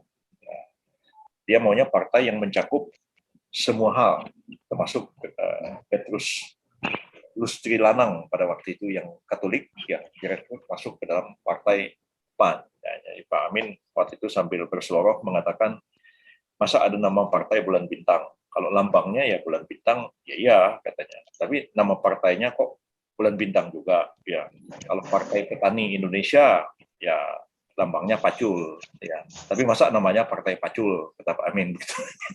Jadi ya macam-macam lah ledekan-ledekan pada waktu itu. Tapi kita sepakat mengatakan, Pak Anwar Haryono mengatakan Masyumi itu sudah menjadi sejarah, ya, dan sudah mengambil peran dalam negara Republik Indonesia ini. Ke depan kita bikin partai baru yang mengambil inspirasi, menimba ideologi dan inspirasi dari Partai Masyumi. Tapi jangan kita namakan Masyumi lagi. Nanti berat beban kita memikul nama Masyumi itu. Maka kita tidak mendirikan partai namanya Masyumi, tapi disepakati mendirikan Partai Bulan Bintang. Dan yang mendeklarasikan berdirinya partai itu Pak Anwar Haryono, bukan saya. Nah, itu ceritanya seperti itu. Nah, di kalangan kawan-kawan yang lain, ada yang tidak setuju. Saudara Abdullah Hamahua, Saudara Askodar, dan lain-lain itu tetap ngotot mau mendirikan partai namanya Masyumi. Nah, jadi 2 Bulan Bintang dideklarasikan, tidak lama kemudian Partai Politik Islam Indonesia Masyumi berdiri lagi oleh Askodar, Abdullah Hamahua, Sayuti Rahawain, dan lain-lain. Nah, saya kaget, karena dalam pidatonya di mana-mana, Pak Askodar mengatakan, beliau-beliau itu mendirikan Partai Masyumi, sudah meminta restu kepada Pak Anwar Haryono. Itu pidatonya di mana-mana. Maka saya minta klarifikasi, meminta penjelasan dari Pak Anwar Haryono. Pak, apa betul Askodar dan beliau-beliau itu datang ke Bapak meminta restu untuk mendirikan partai yang namanya Masyumi? Apa betul? Betul, Saudara Yusuf. Wah, saya kaget. Betul. Askodar itu datang ke rumah saya, minta restu untuk mendirikan partai yang namanya Masyumi. Tapi tidak saya restui. Itu jawabannya Pak Anwar Haryono. Saya pun kemudian jadi ketawa gitu mendengarnya. Oh, kok seperti begini? Akhirnya apa yang terjadi? Pemilu 99, PBB nomor 22, Partai Masyumi nomor 23. Lambangnya sama. PBB dasarnya hijau, bulan bintangnya putih, kuning. Mereka Masyumi lambang latar belakangnya hitam, bulan bintangnya putih. Tapi tahun 98 itu, 99 pemilu itu PBB-nya lolos ke DPR, Masyuminya tidak. Seperti itu. Lalu kemudian pada saat yang bersamaan sebelum pemilu 99 itu, Ridwan Saidi dan kawan-kawan mendirikan partai yang namanya Masyumi Baru. Nah, jadi bukan saya, Pak, yang mendirikan Masyumi Baru itu. Itu Ridwan Saidi, Pak, tokoh Betawi. Begitu ya. Lalu kemudian yang mendirikan partai Masyumi itu juga bukan saya, itu Askodar, Abdullah Yahamahua dan kawan-kawan. Saya ikut mendirikan Partai Bulan Bintang. Saya bukan satu-satunya. Bahwa saya ikut menggagas, iya.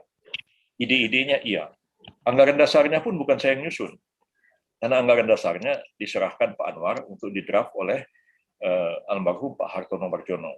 Nah, disitulah mereka rapat-rapat di sebuah kantor lembaga penelitian yang punya Prabowo Subianto, Fadlizon, dan lain-lain. Saya nggak begitu tahu, itu mereka lah yang di-draft ke sana. Saya tugasnya mensosialisasikan, mendirikan partai baru itu. Jadi, karena memang anggaran dasarnya sudah dibikin di-draft sama Pak Hartono, ya sudah, saya nggak ikut campur. Makanya anggaran dasar PBB awal-awal itu agak mirip anggaran dasar P3. Itu yang di-draft oleh Pak Hartono Marjono. Jadi bahwa belakangan ada yang mengatakan, oh tidak, Yusril itu bukan pendiri PBB. Pendiri PBB itu malah di belakangnya ada Prabowo. Nah, ceritanya di situ. Kita nggak tahu dia rapat-rapat di kantornya Prabowo, itu urusan mereka lah. Dia mau rapat di mana-mana. Masa mereka rapat di masjid terus bilang, wah itu pengurus masjid itu yang mendirikan partai, kan enggak. Itu kan cuma tempatnya aja mereka bertemu di situ. Nah, jadi kira-kira sebab kemarin tuh waktu menjelang Pilpres tuh ada polemik, seolah-olah PBB ini yang mendirikan ya mereka itu, dan Prabowo memainkan peran besar. Saya kira nggak seperti itu yang sebenarnya terjadi. Nah, saya pun juga tidak mau ngaku-ngaku bahwa saya mendirikan PBB itu enggak. Bahkan saya nggak mau jadi ketua PBB. Karena kalau tidaklah Kadir Jelani waktu itu ngotot, mungkin saya nggak jadi ketua PBB. Saya tetap menginginkan supaya Pak Amin yang jadi ketua PBB ini, karena beliau waktu itu menjadi tokoh yang sangat penting. Kemudian yang kedua, terkait dengan keberadaannya ya sekarang nih komunis dan lain-lain segala macam itu, ya memang sih gejala-gejala seperti itu ada, ya. Tapi apakah sebesar yang kita bayangkan, itu masih bagi saya masih tanda tanya. Kalau kita baca media sosial memang seperti itu, dan itu baik media sosial yang ditulis di sini, tapi saya juga mengamati kadang-kadang ditulis bahasa Indonesia, tapi nuansanya yang nulisnya orang Malaysia. Ya. Bagaimanapun saya bisa bahasa Melayu dengan baik, dan saya menulis disertasi doktor 400 halaman dalam bahasa Melayu, bukan dalam bahasa Indonesia, dan saya memang dari kecil menggunakan bahasa Melayu, bahkan menulis dengan huruf Arab Melayu begitu. Dan saya tahu nih, ini bahasa Indonesia tapi yang nulis orang Malaysia. Saya bisa tahu, kelihatan gitu. Atau orang Indonesia yang sudah lama di Malaysia. Ada nuansa Melayunya di dalam tulisannya.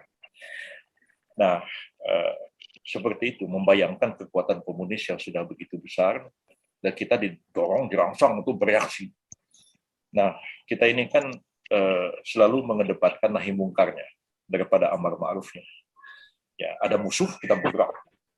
Tapi sebenarnya yang jauh lebih penting adalah bagaimana kita menyeimbangkan. Kan al-amru bil ma'ruf, kan di depan, wanahi anil munkar keduanya. Tapi kalau kita membaliknya, membalik nahi mungkarnya yang ada di depan. Kalau katanya orang PBB yang di Jawa Timur itu, Pak Kiai Najih almarhum, ini kan dibilangnya amar ma'ruf nahi mungkar. Amar ma'ruf nahi mungkar itu apa? Ya, amar anaknya Pak Ma'ruf, nahi anaknya Pak Mungkar. Gitu katanya Kiai Najih. Itu sebenarnya kan al-amru bil ma'ruf wan nahyu anil munkar. Yang benar bahasa Arabnya kan seperti itu. Kan amar ma'ruf nahi mungkar itu kan bahasa kita sebenarnya. Nah, jadi sebenarnya harus kita sadari Pak, bahwa kadang-kadang terlalu keras kita kepada mereka, itu ada titik lemahnya Pak. Saya membaca beberapa dokumen sekarang, mungkin dokumen itu terlalu besar. Katanya, ya setelah G30S, ya terjadi crash, ya fisik, bahkan pembunuhan di mana-mana. Sebelumnya orang NU Masyumi dibunuh juga sama orang PKI kan, di Takeran dan segala macam, di banyak tempat lah, waktu Madiun dan lain-lain. Waktu G30S banyak juga PKI yang mati, dibunuhi juga. Nah, kabarnya karena ketakutan mereka itu kepada Islam, maka 3 juta orang Jawa itu menjadi Katolik. Itu dimanfaatkan kegiatan-kegiatan itu di seluruh Jawa Tengah, dan Kristen juga memainkan peranan penting di sekitar Karanganyar dan memperkuat posisi gereja Kristen Jawi Wetan di Jawa Timur. Itu harus dipahami kan. Ya. Dan saya sendiri kadang-kadang kaget melihat peningkatan orang Jawa menjadi Kristen dan Katolik itu setelah G30S. Itu luar biasa, Pak. Ya. Saya kadang-kadang menyadari kok di kabinet ini ada Purnomo Yustiantoro. Oh, Katolik ya gitu ya. Ya, sekarang Kapolri kita Kristen, Pak. Kapolri ini Kristen. Nah, jadi terus terang, Pak, ini minta maaf saya. Kalau orang Melayu, Pak, untuk menjadi Kristen, jadi Katolik itu berat, Pak. Walaupun tukang minum, tukang judi, tapi kalau bilang, kamu murtad aja, itu bawa golok, Pak, orang. Orang kampung saya begitu. Udah tukang judi, tukang mabok, ya, dibilang kamu jadi Kristen, itu bawa golok orangnya. Di Jawa tidak begitu.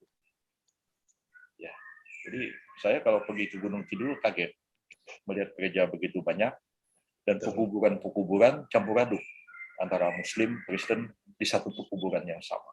Kita harus pahami soal ini. Saya lebih concern persoalan ini. Kalau dulu dengan beras, dengan pendidikan ditarik kepada Kristen Katolik, seperti cerita Pak Rasidi, mengapa aku memeluk agama Islam, tetap memeluk agama Islam. Itu cerita tentang dokter sentral. Orang kota gede, temannya masih kecil, karena miskin, Pak Rasidi kemudian sekolah ke luar negeri, begitu pulang, bertemu dokter sentral, sudah jadi dokter. Pak Rasidi pulang, sudah mendapat gelar juga dari Universitas Kairo. Nah, ketika bertemu, dokter sentral telah menjadi tokoh Katolik.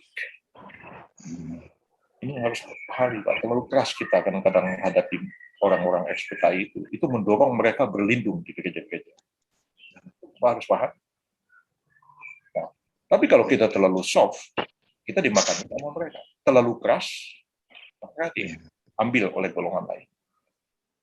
Nah, jadi di sekitar Karanganyar, di sekitar Solo, ya, yang kita tahu waktu pemilu 58, pemilu daerah, itu PKI sudah menang di situ. Dan ketika G30S, terjadilah proses pengkatolikan dan kekristenan di Solo, Karanganyar, dan lain-lain. Saya tidak tahu, karena Bapak tinggal di Kudus, barangkali Kudus dan mengalami hal yang sama. Nah, bahwa isu 2/3 anggota DPR itu, MPR itu, anak-anak cucunya orang PKI ini, saya nggak begitu yakin jumlahnya sebesar itu. Bahwa mereka ada, ya, bahkan ada yang terang-terangan. Seperti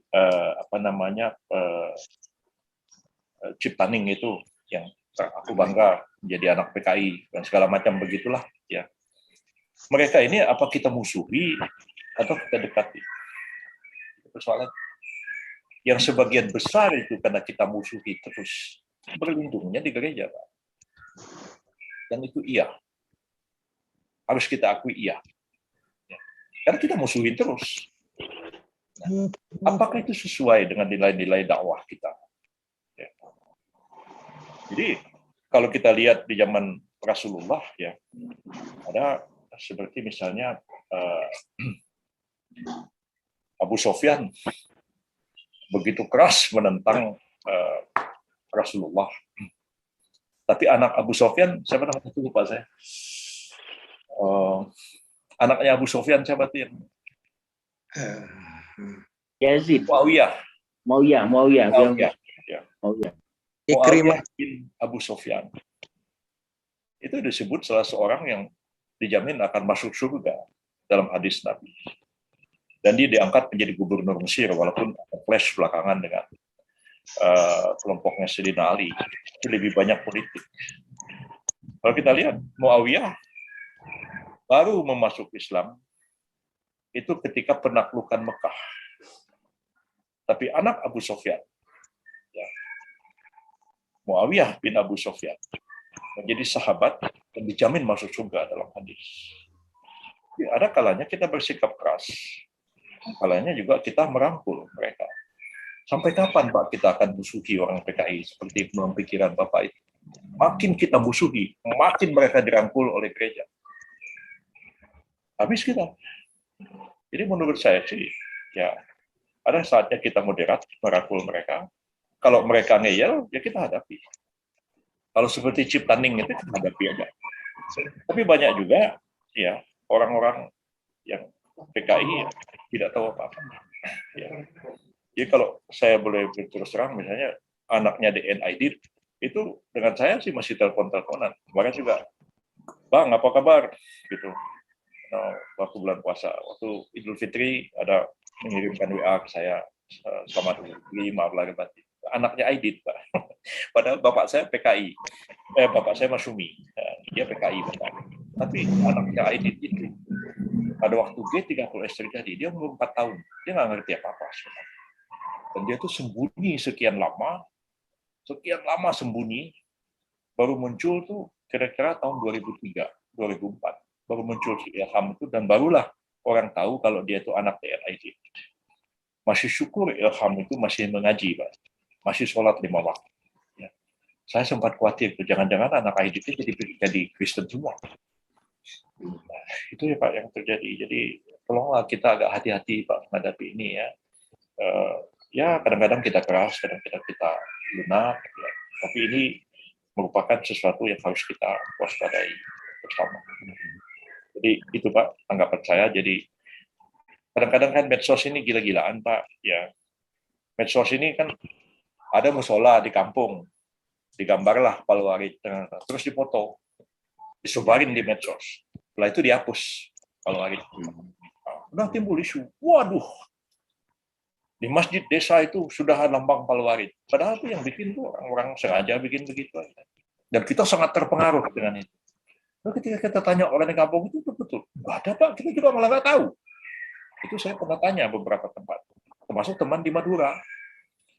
Di Madura, musola digambar Paluarit, nah, disebarin kemana-mana. Seolah-olah PKI sudah begitu besar. Karena orang desa itu sendiri tidak tahu apa-apa tentang hal itu.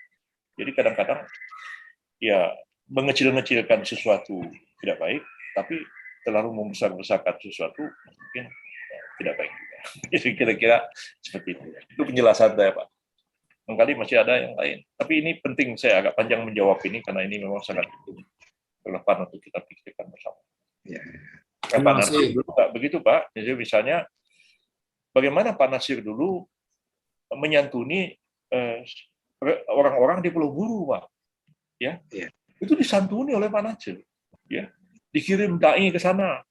Ya, dibantu secara material, secara spiritual dibantu. Buku-buku dikasih.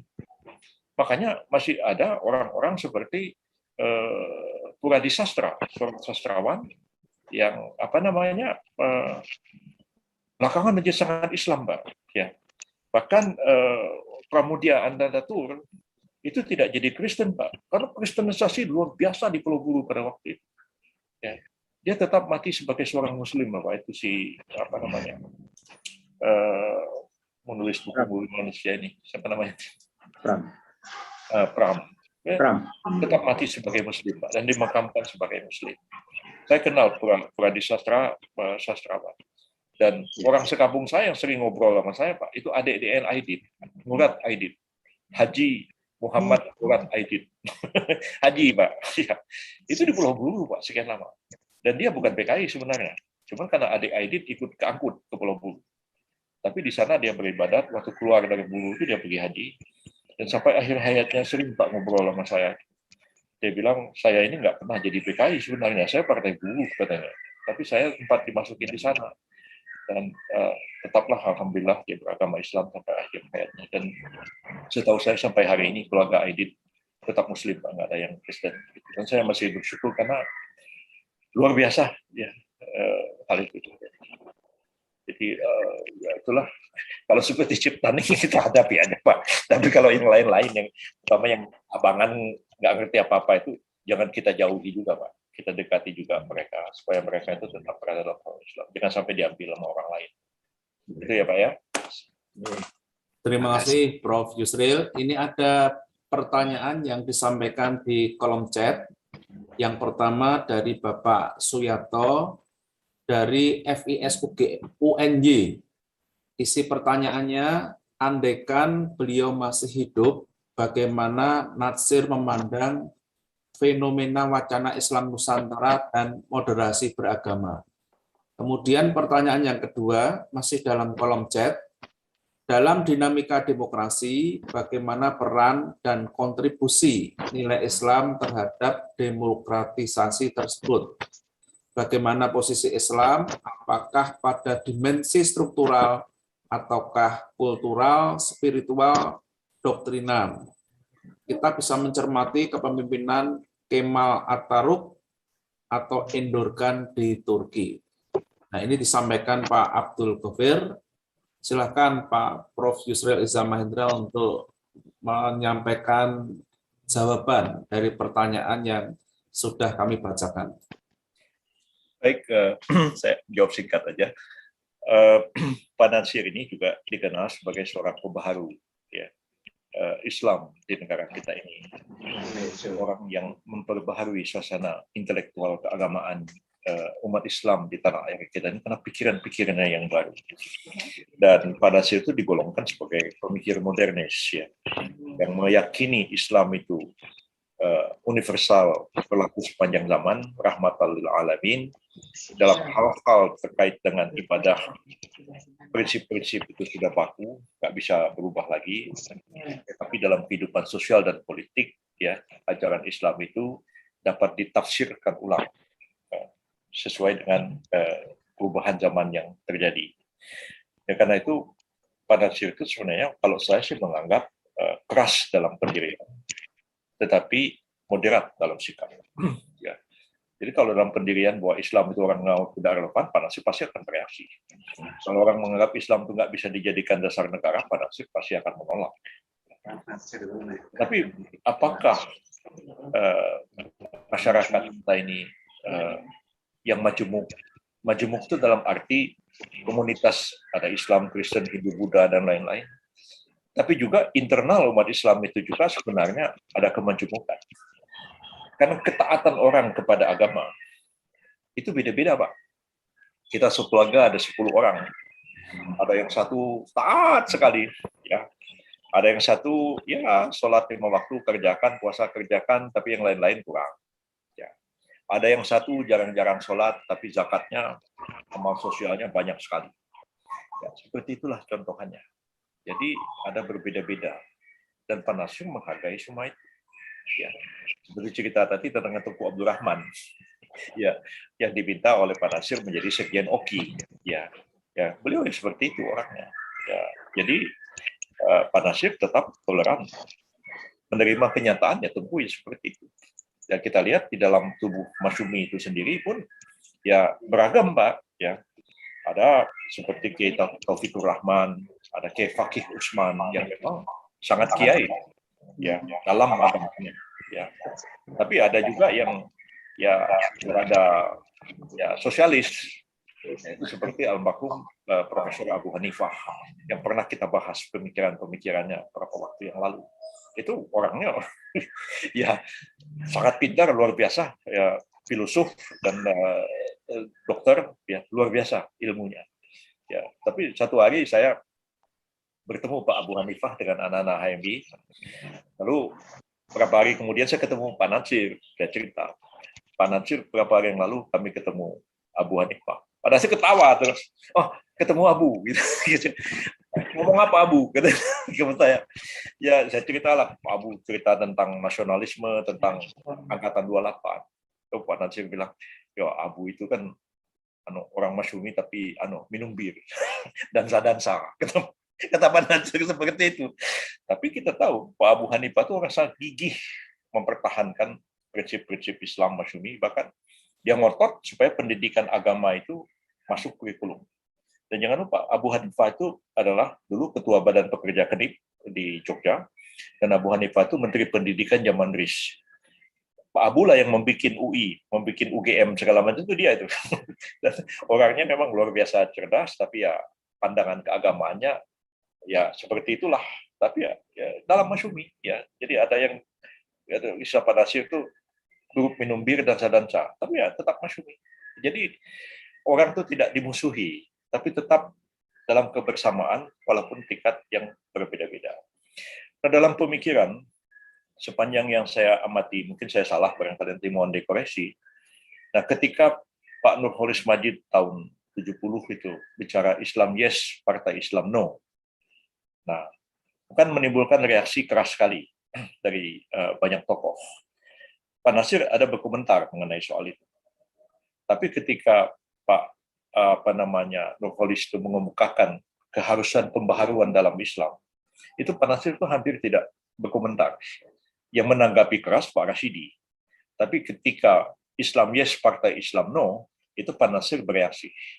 Jadi, dan satu hari ketika saya mau sekolah, ya, waktu itu saya mau mendaftar ke Cornell University, dan Pak Nasir bantu menghubungi George McTurnan Cahin, sahabatnya Pak Nasir. Tapi Pak Nasir tanya saya, justru kenapa tidak pergi ke Chicago? Ya, bisa belajar sama Fazlur Rahman di sana. Nah, coba kita pikir. Fazlur Rahman ini pikiran-pikirannya banyak ditentang orang di Pakistan. Ya. Dan Nurholis Majid berguru sama Fazlur Rahman. Pak Nasir mengatakan, kenapa tidak belajar ke Chicago sama Fazlur Rahman? Nah, artinya memang Pak Nasir itu bisa menerima pikiran-pikiran yang berbeda-beda, ya. Dan pikirannya moderat, ya. Jadi tahun 80-an, M2 ingat saya baru tamat Fakultas Hukum. Pada waktu itu meledak soal jilbab, ya. Anak-anak SMA Bulungan dikeluarin dari sekolah pakai jilbab, dan saya diminta untuk menjadi advokat membela mereka. Saya bertemu Pak Bismar Siregar, ya, Ketua Pengadilan Jakarta Timur pada waktu itu. Saya berharap Pak Bismar ini akan membela kita. Pak Bismar semua gimana ini? Kita mau bawa ke pengadilan. Sudahlah, Saudara Yusril, serahkan segala sesuatu kepada Allah. Jadi Pak Bismar itu kayak orang tasawuf, pikirannya itu kayak iya serahkan kepada Allah, iya, tapi yang hakimnya Bapak, saya bilang, Bapak yang pegang palu. Pak Bismar itu kayak orang Jabariyah, pikirannya seperti itu, serahkan sesuatu kepada Allah. Anak-anak ini kita bela di pengadilan, dan anak-anak itu saya bawa kepada Pak Nasir. Nah, jadi bersemangat anak-anak ini.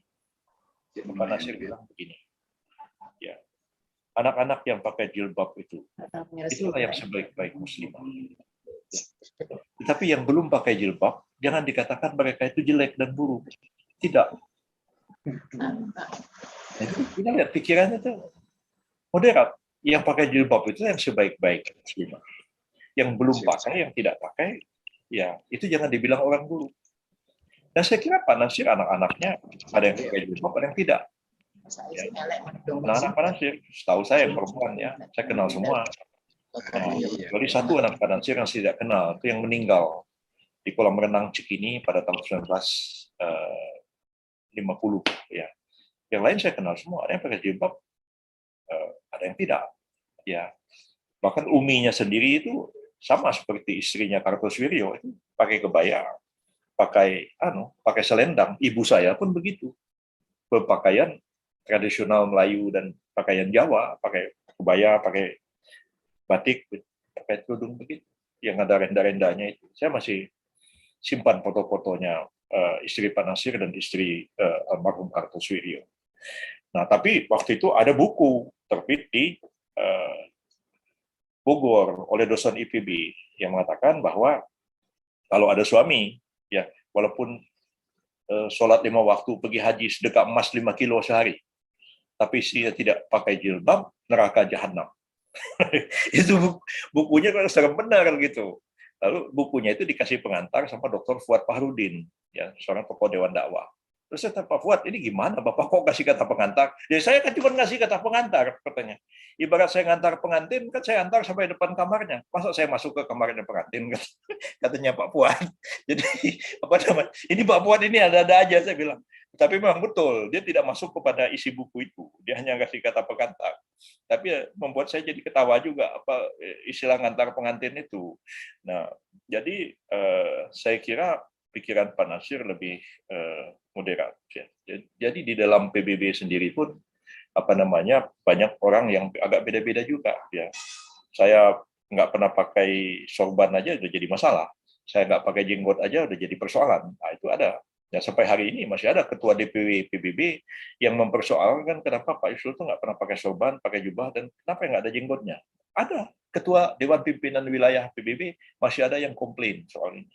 Nah, jadi kalau saya sih Pak, ya udah kita aku aja ada satu keragaman seperti itu. Jadi hal-hal yang lain juga mungkin nggak perlu dijawab lagi, ini karena saya juga sudah ada acara lain lagi jam 8. Saya terima kasih dan mohon maaf atas segala kekurangan. Ya, mohon maaf Prof. Ini ada senior kita, Ibu Profesor Dr. Siti Kamamah Suratno. Barangkali satu penanya saja. Oh iya. Mohon kerelaan Prof. Yusril untuk menyediakan waktu seoptimal mungkin. Monggo Bu Prof. Siti Kamamah Suratno, silakan Ibu. Silakan Prof. Alhamdulillahirrahmanirrahim. Bismillahirrahmanirrahim. Assalamualaikum warahmatullahi wabarakatuh. Prof. Yusril, mungkin saya sekedar mengatakan sedikit, saya pernah mengenal Prof. Yusril, karena Prof. Yusril orang yang terkenal, ide-idenya sudah saya ikuti dari dulu, dan saya orang tua. Jadi betapa lamanya saya sudah mengenal beberapa tokoh, dan diantaranya sangat penting ini Prof. Yusril. Pagi hari ini saya merasa bersyukur sekali kok saya mengikuti acara ini. Sebab, mengapa saya bersyukur? Karena apa yang disampaikan pada acara pagi hari ini acara yang saya kira akan memberikan gambaran bayang-bayang, kira-kira menjawab persoalan kita umat Islam ini bagaimana. Inilah saya kira siapa saja yang berkesempatan untuk mengikuti acara ini, marilah kita bersyukur. Saya melihat di sini bahwa kita sekarang ini sedang menghadapi satu persoalan yang mungkin belum pernah kita hadapi sesulit ini persoalan bagi umat Islam di negara yang mayoritas. Tidak hanya mayoritas di negara kita, tapi mayoritas di dunia. Tapi mengapa sampai ada persoalan seperti ini? Ada apa? Oleh karena itu inilah saya pikir saya bersyukur, inilah jawaban saya kira yang antara lain bisa membantu kita memberikan jawaban. Nah jawaban itu marilah kita lanjutkan dengan yang mengikuti acara ini, silakan mari kita semua berpikir. Kalau perlu adakan suatu acara, satu kesempatan kita ajak. Mungkin tidak semua orang, tapi orang punya pikiran tertentu, kemudian ide-ide tertentu, silakan kirim di situ, kemudian kita berpikir bersama. Betul-betul ini sesuatu yang sangat-sangat membuat kita itu ada harapan. Semula sulit kita mikirkan harapan ini Pak Yusril, jadi saya bersyukur, alhamdulillah kok ada ini. Di antaranya saya ingin menyampaikan ada satu hal yang sangat menarik saya. Kecuali itu orang melihatnya kecil, tapi bagi saya besar. Akan saya pakai untuk bisa menyampaikan keterangan kemana-mana. Yaitu persoalan historis tadi. Karena saya belum pernah melihat historis selengkap itu mengenai Masyumi. Saya sangat tertarik pada birthday-nya Mas Sumi pada sekarang ini, saya sangat tertarik. Sehingga saya sering mengikuti apa acara Mas Sumi ini. Tokoh-tokoh Mas Sumi ini saya mengenal ini. Nah, jadi kalau itu bisa menjadi satu bahan.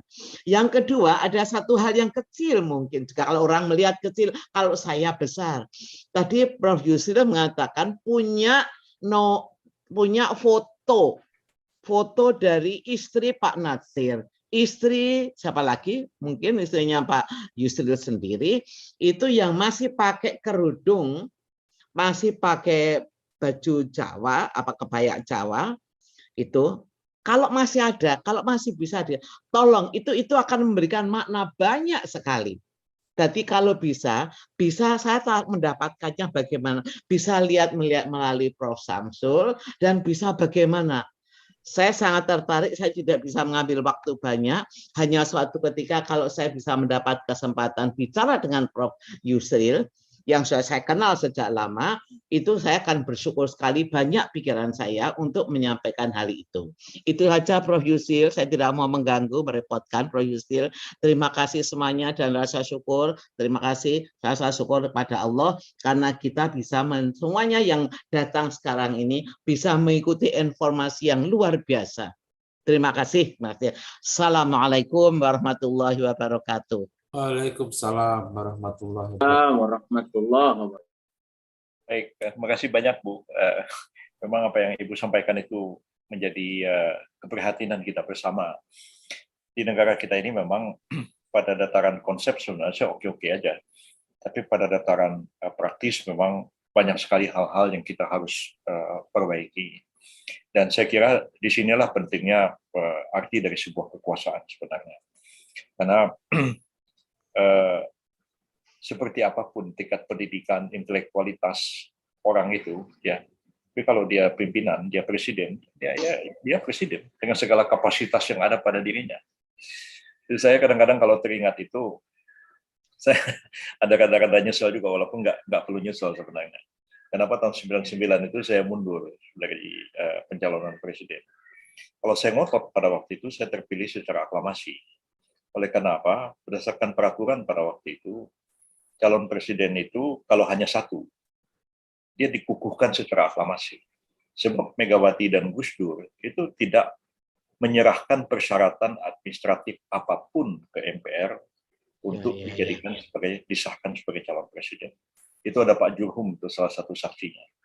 Karena ditutup pendaftaran itu jam 8 pagi.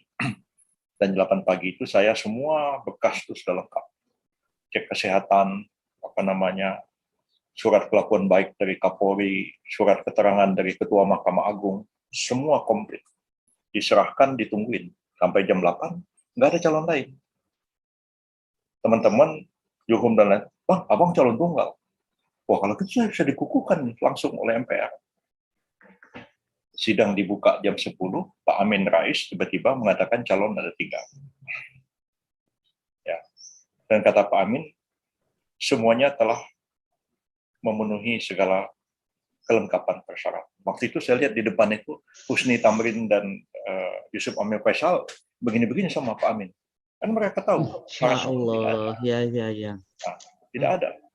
Pak Amin ngotot, dan saya terus sidang di skor, saya didorong-dorong ke pintu, oleh fatwa dan lain-lain. Bung Yusril, ya, kasih kesempatan sama Gus Dur, nanti Mega yang menang. Enggak, saya bilang Pak Habibie sudah conditioning, saya udah tahu suara saya berapa, ya, Golkar berapa, putusan daerah berapa, TNI berapa, Habibie perintahkan supaya pilih saya. Nah, saya didesak-desak oleh Fuad Fawazir, AM Fatwa dan lain-lain. Ya. Pada waktu itu saya mengatakan, udahlah saya mundur aja. Daripada ribut, jangan sampai nanti anak Mas Sumi dibilang ribut lagi sama orang NU. Udahlah, Anda kan masih muda, dalam macam. Itulah alasannya. Kalau waktu itu saya ngotot, Pak Amin, coba dibuka persyaratan yang Anda kemukakan itu. Mana syaratnya Gus Dur, mana syaratnya Mega. Amin Rais bisa kehilangan muka.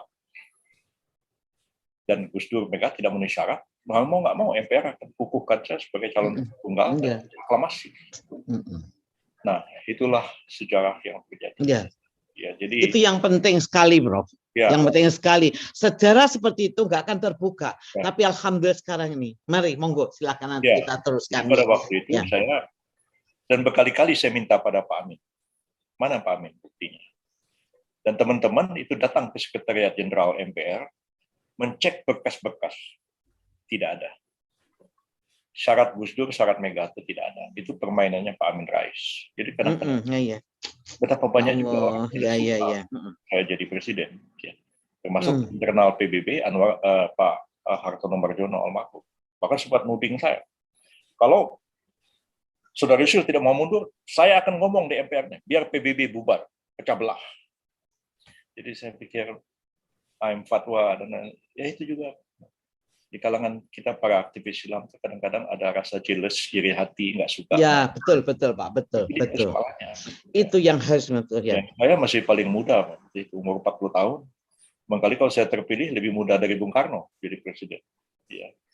Dan saya pikir ya mungkin saya nggak, ya pengetahuan saya untuk jadi presiden mungkin ya tidak lebih buruk dari pengetahuan Gus Dur dan Megawati lah sebenarnya.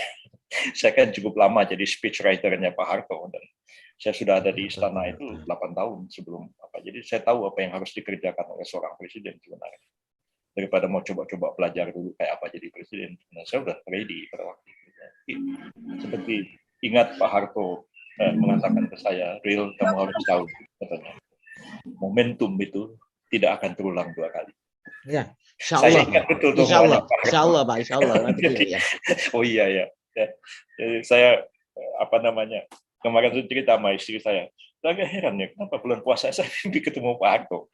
Pak Harto ketawa bilang, Ril, gimana katanya? Oh negara ini jangan kamu biarkan. Nah, Pak Harto ngomong begitu. Jadi saya orang jarang mimpi itu karena istri saya ketawa kan kalau orang Indonesia kan katanya istri saya minta maaf karena asalnya orang Indonesia juga. Biasanya kan ziarah ke kuburannya tuh mau ziarah kuburan Pak Harto di sana jauh sih Solo gimana mau pergi ke sana. Jadi ini satu gambaran lah ya. Jadi sayang sekali banyak hal. Tapi saya kira yang Ibu katakan tadi sebelumnya itu kalau saya amati Turki ya, Turki yang sekuler sampai hari ini masih Turki itu republik sekuler ya, dan orangnya masih begitulah ya. Nah, tapi di bawah Erdogan ya sedikit demi sedikit Turki itu kembali ke Islam. Insya Allah. Azan di mana-mana ya, dan orang Turki sangat bangga dengan Islam. Saya pikir Indonesia pun akan seperti itu, tapi beda dengan kita. Ya. Itu 99,8% Muslim. Ya. Yang Kristen di Turki itu hanyalah orang Armenia atau orang dari ya. Orang Turki asli itu kita kan tidak. Dan biasanya orang yang convert ke agama lain itu militan. Ya, tadi dibilang yang anak-anak PKI yang masuk Katolik itu militan Katolik. Tantangan berat juga bagi kita. Jadi apalagi mereka sudah mewarisi yang ditinggalkan Belanda, sekolah-sekolah pendidikan itu semua dibiayai oleh pemerintah Belanda dulu dengan pajak orang Islam juga. Yang modal aja membaca buku Panansir Islam dan Kristen di Indonesia itu dikutip sama Abu Hanifah juga. Abu Hanifah juga menentang itu cara-cara seperti ini. Jadi saya tidak terlalu pesimis ke depan ini karena saya teringat satu hari saya mengajak bapak saya ketemu Pak Nasir. Ya, lama sekali. Bapak saya bilang Pak Nasir ke rumah kita itu tahun 50 menjelang pemilu. Nah, bukan tahun 52 dia bilang menjelang pemilu. 52, ya Pak Nasir bilang, oh, rupanya saudara bapaknya Yusril. Iya Bung Nasir. Oh, saya pernah ke rumah saudara. Saudara kasih saya makan kepiting di gulai. Bapak saya sendiri bilang, saya sudah lupa ya, bapak kita kasih makan kepiting. Kok beliau masih ingat? Gitu. Jadi bapak saya bilang, Bung Nasir, apa tidak bisa Masyumi ini kita dirikan lagi? Dan Pak Nasir ketawa, ya partai itu kan ada zamannya. Dia bilang. Nah, kalau dulu kita perlu partai, kita bikin partai. Kalau sekarang ini kita nggak perlu partai, jangan bikin partai. Ya. Masyumi itu kan secara zahir aja bubar. Kita kan tidak bubar. Saudara masih ketemu saya. Kata, itu di sebelah ada Burhanuddin Harahap baru datang. Iya. Saya tahu tuh Pak Hamid. Ya. Nah, jadi kita ini sebenarnya nggak bubar sebenarnya gitu. Jadi bahwa nanti namanya Masyumi, Masyumo, atau apapun katanya, ya itu nanti namanya lah yang akan. Nah, kami mencoba mendirikan kembali PBB ya, walaupun jauh daripada harapan seperti Masyumi dulu, jauh sekali. Tapi ya, saya juga menyadari bahwa zaman juga sudah berubah, zaman sudah berbeda ya. Money politik tinggi ya, kita tidak bisa melakukan itu dan Islam ini sudah diadop oleh semua ya, adop oleh Golkar, diadop oleh sehingga dalam hal-hal tertentu malah Golkar itu memperjuangkan Islam gigih sekali. Jadi karena bagaimanapun anak buahnya Akbar Tanjung, HMI cukup kuat dalam Golkar. Dan sebenarnya Islam itu baik begitu, Pak. Ya, Islam itu sudah tidak menjadi monopolinya Masyumi NU, tapi sudah menjadi milik semua. Bahkan di dalam tubuh PDIP pun banyak yang gigih Islamnya itu. Nah, ini kan soal strategi. Nah, dulu pernah Bang Taufik Kemas itu memanggil saya, ya, Ril, kau masuk PDI aja, katanya masih PDI zaman itu, belum ada PDIP. Jadi saya bilang sama Bang Taufik, Bang, saya bilang, kalau saya ini jadi PDI, jangankan orang lain, saya sendiri aja heran sama diri saya, kok saya ada di sini. Saya bilang begitu. Bang Taufik ketawa. Dia bilang, Bapak kita itu kan sahabat. Iya, memang betul. Bapak saya dengan Bang Taufik itu Masyumi Sumatera Selatan zaman-zaman dulunya. Jadi Pak Nurholis Majid almarhum juga mengatakan hal yang sama, termasuk juga Pak Dahlan Ranulwiharjo. Itu sih memang sangat dekat dengan PNI lah zaman dulu. Tapi saya tidak aneh ya kalau saya jadi PDIP. Tapi saya mendorong teman-teman yang lain, kalian ramai-ramai itu masuk ke PDIP. Kalau nggak dikuasai orang lain nanti. Nah, cuman betul. Itu pikirannya Pak Gus ya. Namanya itu strategi politik ya. Orang kalau saya tiba-tiba masuk PDIP, orang heran. Loh, itu sekali diajari sama Pak Natsir, tiba-tiba ada di situ. Tapi anak HMI yang lain, yang nggak terlalu dekat dengan tokoh-tokoh Masyumi, nggak apa-apa, masuk aja ke situ. Yang mereka bermain di situ. Benar. Nah, ya, saya kira di Turki sekarang sudah seperti itu keadaannya, dan mungkin lama-kelamaan juga makin dekat ke Islam. Karena Indonesia ini juga, ya kalau Pak Jokowi kan tergantung siapa juga yang memberikan input kepada beliau, ya kan? Kalau yang memberi input kepada beliau kita-kita, ya beliau dengar juga. Tapi kalau yang beri input orang lain, ya dia dengar juga. Seperti itulah kira-kira. Ya. Jadi saya minta maaf. Terima kasih banyak. Mudah-mudahan lain waktu kita bisa bertemu lagi. Ya, terima kasih. Wassalamualaikum warahmatullahi wabarakatuh. Terima kasih Prof. Yusril. Waalaikumsalam warahmatullahi wabarakatuh. Terima kasih Prof. Yusril yang sudah menyampaikan paparan yang sangat luar biasa sekali, dan mohon maaf bagi Bapak Ibu yang belum menyampaikan pertanyaan karena keterbatasan waktu. Prof. Yusril harus ada acara lagi, kami mohon maaf. Selanjutnya, sebelum kita tutup, waktu kami berikan kepada Bapak Profesor Samsul Hadi untuk memimpin doa. Monggo, Prof. Samsul. Inni da'in fa'aminu. Bismillahirrahmanirrahim. Alamin. Wassalatu wassalamu ala asrofil anbiya wal mursalin wa ala alihi. Allahumma inni as'aluka ilman nafi'a wa rizqan wasi'a wa shifaa'a min kulli da'in ya arhamar rahimin bi rahmatika ya arhamar rahimin bi rahmatika ya arhamar rahimin arina badil Allahumma irnil haqqa haqqan warzuqna ittiba'a wa arinal batila batila wa lana min azwajina wa dzurriyyatina qurrata ayunin waj'al lil muttaqina imama waghfir li wa li walidayya warhamhuma kama rabbayani shaghira wa la taj'al fi qulubina ghillan lil ladzina amanu rabbana innaka ra'ufur rahim rabbana atina fid dunya hasanah fil akhirati hasanah wa qina adzabannar subhana rabbika rabbil izzati amma yasifun wassalamu alhamdulillahi rabbil alamin. Terima kasih Bapak Profesor Samsul Hadi yang sudah memimpin doa, semoga dikabulkan Allah Subhanahu wa taala. Bapak Ibu yang kami hormati, sekali lagi kami mengucapkan terima kasih kepada Bapak Profesor Yusril Iza Mahendra yang sudah berkenan untuk menyampaikan dan berbagi ilmu. Juga kepada Bapak Ibu sekalian yang sudah ikut di dalam kajian Zoom meeting ini. Untuk minggu depan, silahkan untuk disimak, diikuti kajian yang insya Allah nanti akan kita pilihkan topik-topik yang aktual dan menarik. Atas nama pengurus kajian Bunpaki dan Al-Jihadi mengucapkan terima kasih dan mohon maaf apabila ada kekurangan, dan saya mohon diri untuk endit. Selamat beraktivitas, semoga kita semuanya diberikan kesehatan dan lindungan Allah Subhanahu wa taala. Billahi taufiq wal hidayah. Assalamualaikum warahmatullahi wabarakatuh. Waalaikumsalam warahmatullahi wabarakatuh. Matur suwun. Terima kasih, matur ya. Bu Mama, Mas Ibu Pak Zaldi, Sumatera Barat, alhamdulillah. Ada Pak siapa? Pak Duta Besar. Pak Duta Besar ya. Masyaallah, dari Panama, masyaallah.